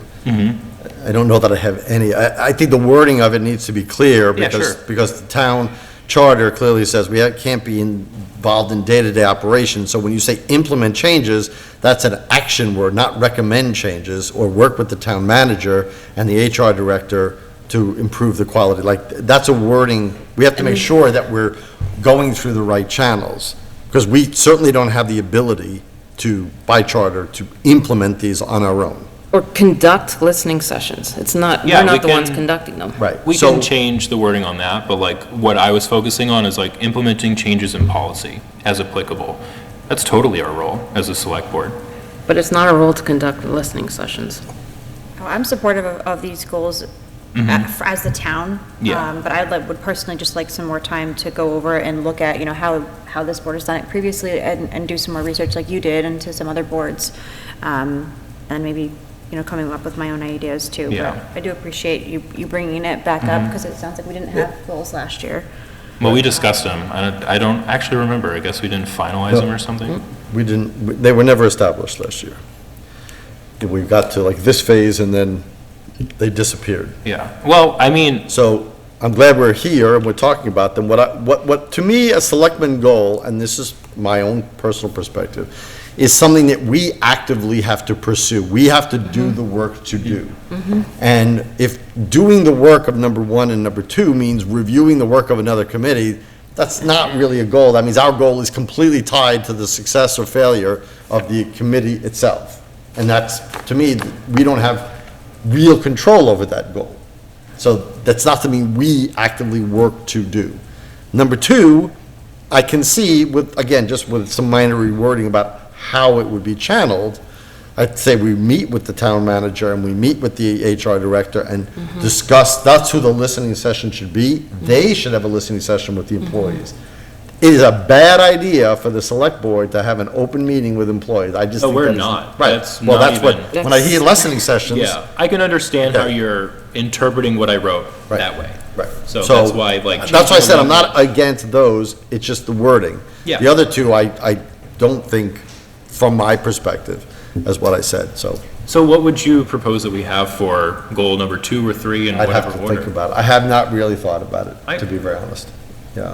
Okay. I mean, the Munis issue is a big, it's number one on the list I made at the start of the year. Yep, that's under goal And the number town 2. manager, I think it's so obvious. If it wasn't It's so there. obvious, that's why I didn't put it there. But you could argue the flip side of that is it's so obvious, why isn't it there? You're not even putting something that is one of the most important things that the select board does. Because I specifically remember, we had a conversation about this last year when we, I guess, failed to establish goals, but nonetheless discussed it, that we did say that just because we are going to do something in the year does not mean it should be a goal. I specifically remember that. So I thought that if anything falls under that category, it would be hiring a new town manager. But I think So that's why I the didn't have it. importance of that elevates it to, it's a different thing than, we're gonna, I don't know, put a warrant for something, for annual town meeting. Yeah, I think it's too important to ignore. But that's just me. All right, so if everyone can, give some thought into what you all would like to propose, then we can revisit this. And also I'll just say, to clarify what I was saying, I've noticed the difference in select board goal setting from Lunenburg and other communities where, I guess, other communities, so other select boards set their goals in terms of the town as a community. I guess we like to focus ours specifically on this board, even if it doesn't have to do with collaboration with other boards, et cetera. So I can understand the distinction there. Mr. Chair, if I may, my lens is small in terms of knowing what other select boards do, but in, the town I'm working in now, their select board sets goals that are more town-specific. But I do know that the town manager there, as well as the staff, look at their goals directly and what they can do in their day-to-day operations to directly support the select board's overall goals. So that seems to be a different approach than how Right. we do things here. And that's why I was saying I'd like to do some more research in just terms of, what we have done historically and maybe what we might want to do. Yeah, totally. To answer one of your questions about what I would think, I did write something down from the opening comments, the public comments. So one of the things, and I brought this up to the prior town manager on several occasions, and actually some department heads, and that is what the gentleman said about institutional knowledge being centered in a person instead of external to the person, that is critical.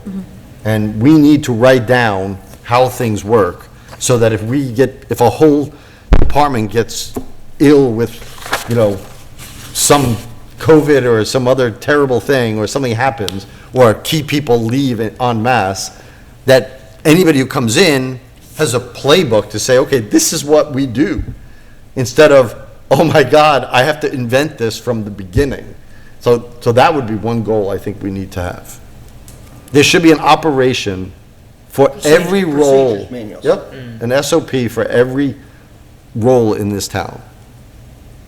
outside the school, which has their own procedures and policies ever. But anybody in town, you know, I know the police and the fire have SOPs for employees. So really, it's town hall and DPW, because as an extension of town hall and land use, they all should have standard operating procedures for, this is how you do a building permit, this is how you do this. I mean, just so we know.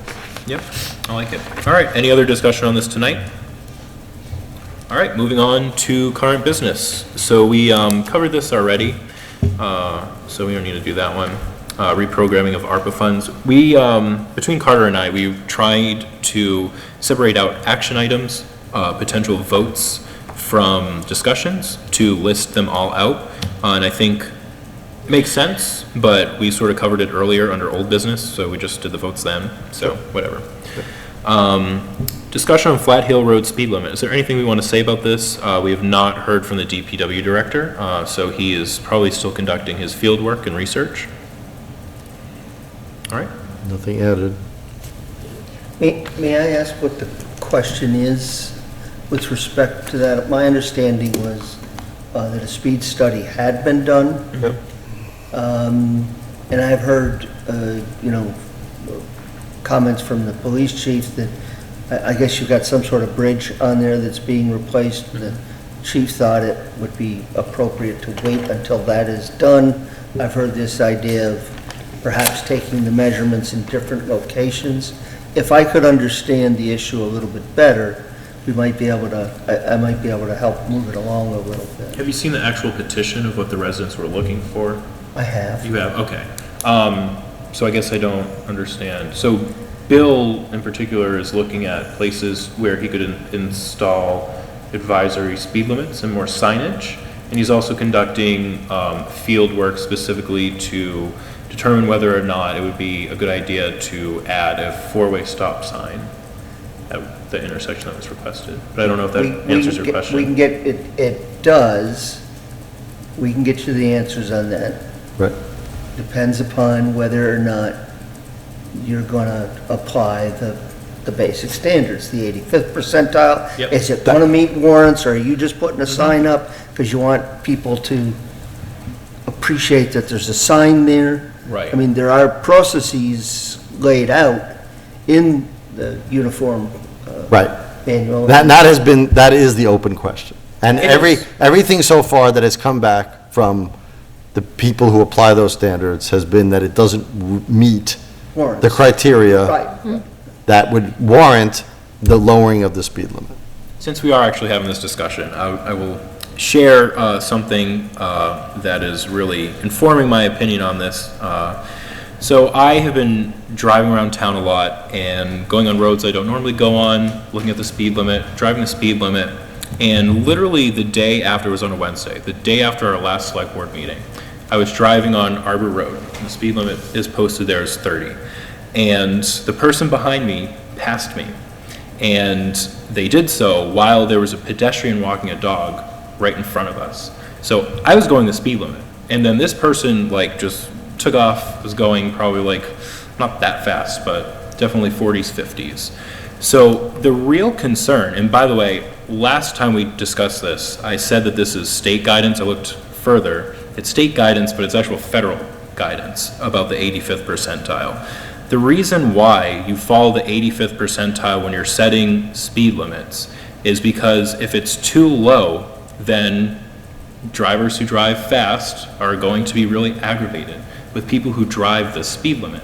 And it makes the road even more dangerous. Right. Because now, all of a sudden, instead of people driving 40 miles per hour, but it's safe, just driving down the road, there might be a road rage incident, which is going to be so much more dangerous to residents. So I think we need to be very judicious with this.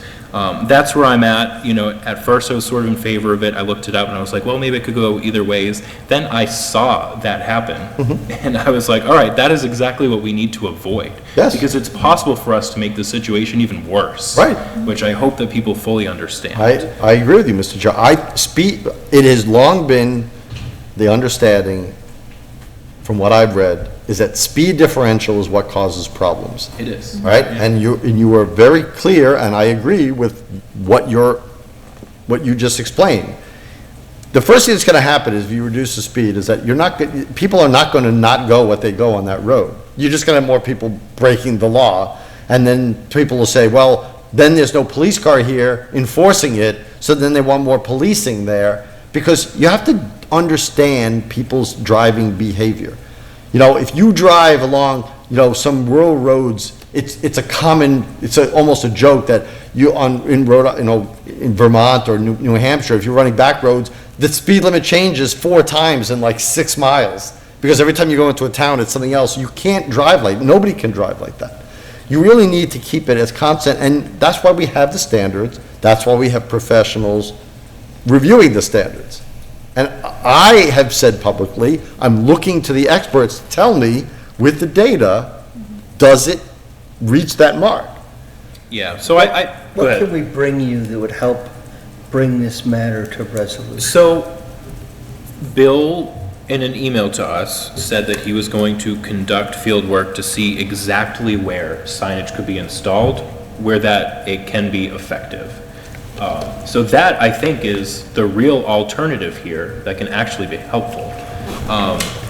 So whenever that's there, you know, that I will seriously consider, because I And I think don't think it's we were the talking most- about lowering speed Right. limit signs. It's just it was also advisory signs. different Right. advisory And as I signs. said, I'm perfectly fine with putting advisory signs. Sure. I am not okay with the data that I was given and the analysis given by the professionals that we should lower the speed limit. I It's- agree.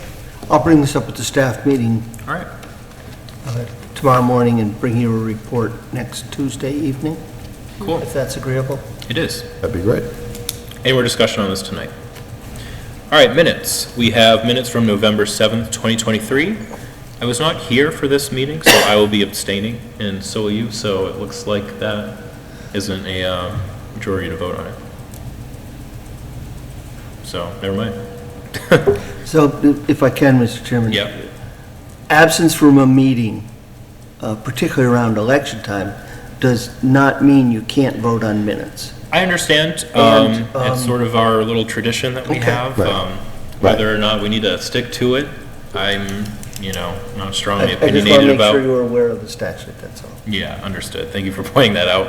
I was a little frustrated with that when I first got on the board, because I was like, well, I watched these meetings, I read them, I could vote on it. It's come up enough that I'm perfectly fine if we want to just publicly say that we should dispel that. I mean, that's Yeah. fine. I think we can, because I'm going to be honest, when I first came on as a select board member and, someone told me, hey, like, you should abstain from this vote, it did actually kind of bother me. It did. I mean, in a way, the tradition makes sense, because you're approving what happened at the meeting, and if you weren't at the meeting, how are you approving that? So it has some basis, although it may not be a legal basis, it makes logical basis Especially at when least. things weren't recorded, I'm sure. I mean, Right, that- right. Now we have them recorded so people can review them and everything, But but do you honestly remember what happened November 7th of last year? Are you going to go back and watch the recording? well, I have a the fact vague that we're going, recollection, but the I fact that don't these know are who so seconded backlogged, and- the I know. backlog is aside the point. It should not be the norm, and we should try to get away from this. Yeah, but- for sure.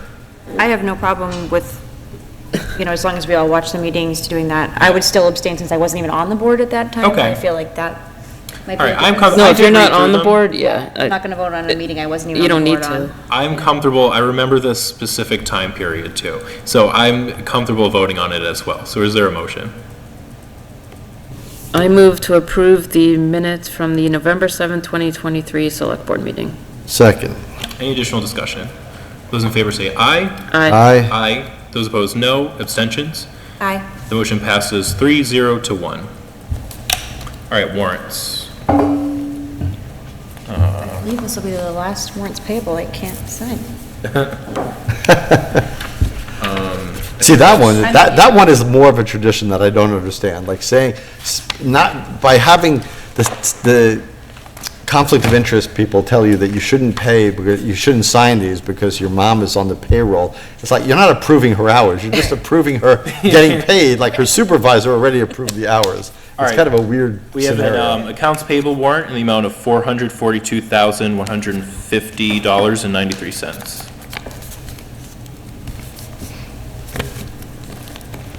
And this is all the same warrant, right? Yes. So this is all AP?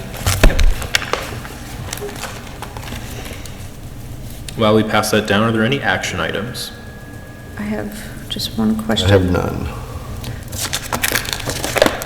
If I may, through you, Mr. Chair, to the interim town manager, just a question about the listening sessions. The what? The listening sessions. Thank you so much for doing that. I think it's great that, you're listening to our concerns and moving forward on that. Have those sessions been communicated to the employees yet? It's in the employee newsletter, and my understanding is if it didn't go out this morning, it'll be going out tomorrow morning to the broadcast network that you had. I've also asked the finance director, you get paid and you get this lovely, your pay stub is ready, and you put it in. In some programs I've worked with, we can also have other messages for people. So yes, by the end of this week, they'll all have gone out at least once, and we'll remind. Okay, maybe at the staff meetings too, you could have the department heads bring it back to their staff too? Oh, absolutely. Because I know some people don't always check their emails or see those things, so having that word of mouth communication might be Absolutely, sure. great too. We'll get the word out as best we can. Awesome, thank you. These are not mandatory sessions. Yep. These are voluntary sessions. Absolutely. Just want people to know that they're there. And we need to let people know we're listening, we'll do what we can. This is not a private corporation where you can just snap your fingers, and a suggestion does not necessarily mean an action that satisfies the person with the suggestion. But certainly, I think, in the short time I've been with you, we've shown a willingness to try to listen to all the sides and accommodate to the extent that we can while respecting the charter. Are there any other action items? Committee reports. School committee meets tomorrow. As I said earlier, Town Manager Screening Commission meets next Wednesday. And both of the committees that I report to, Josie gave great updates on today. Great point. Council on Aging hasn't met. The planning board met last Monday. The stormwater permit for 255 Sunny Hill Road, which has been in consideration for what feels like almost a year now, they finally voted on it, and they voted 2-2-0, so it was split. So there was neither an approval nor a denial. So they had to talk to town council a bit, and I got this update earlier today, and the advice that they got effectively, obviously, is that it is denied. So they're collecting reasons for why it was denied from the members who voted that way, so that they can provide that to the applicant so that they could apply again, which I thought was very interesting. And they also discussed the water protection bylaw warrant article, and they approved draft language at that meeting. All right. Upcoming meetings. Next Tuesday, September 10th, and then the following Tuesday, September 17th. Public comment. Is there any public comment from the interim town manager? I'm pleased to report that during the course of this meeting, I have an email from someone that would like to talk to me about the sewer commission. Excellent. Oh, that's awesome. There's a long ways there between, that and swearing them in. But I do hope that anyone in the sewer district who has received that letter, should they have any questions whatsoever, do please reach out. And happy to chat with you, either Bill, some of the existing commission members, myself. I'm sure even Paula would help us out doing the best we can. So I'm hopeful that letter does have some impact. Awesome. Thank you very much. Are there any public comments from the public? Let's see. All right. Doesn't look like Mr. Passios has a public comment on Zoom. I was waiting to see if he did. Any public comment from the board? Hearing none. Is there a motion to adjourn? So moved. Second. Any additional discussion? Those in favor say aye. Aye. Those opposed, no. It is 9:22 p.m. and the select board is adjourned. Thank you very much for tuning in tonight, and we will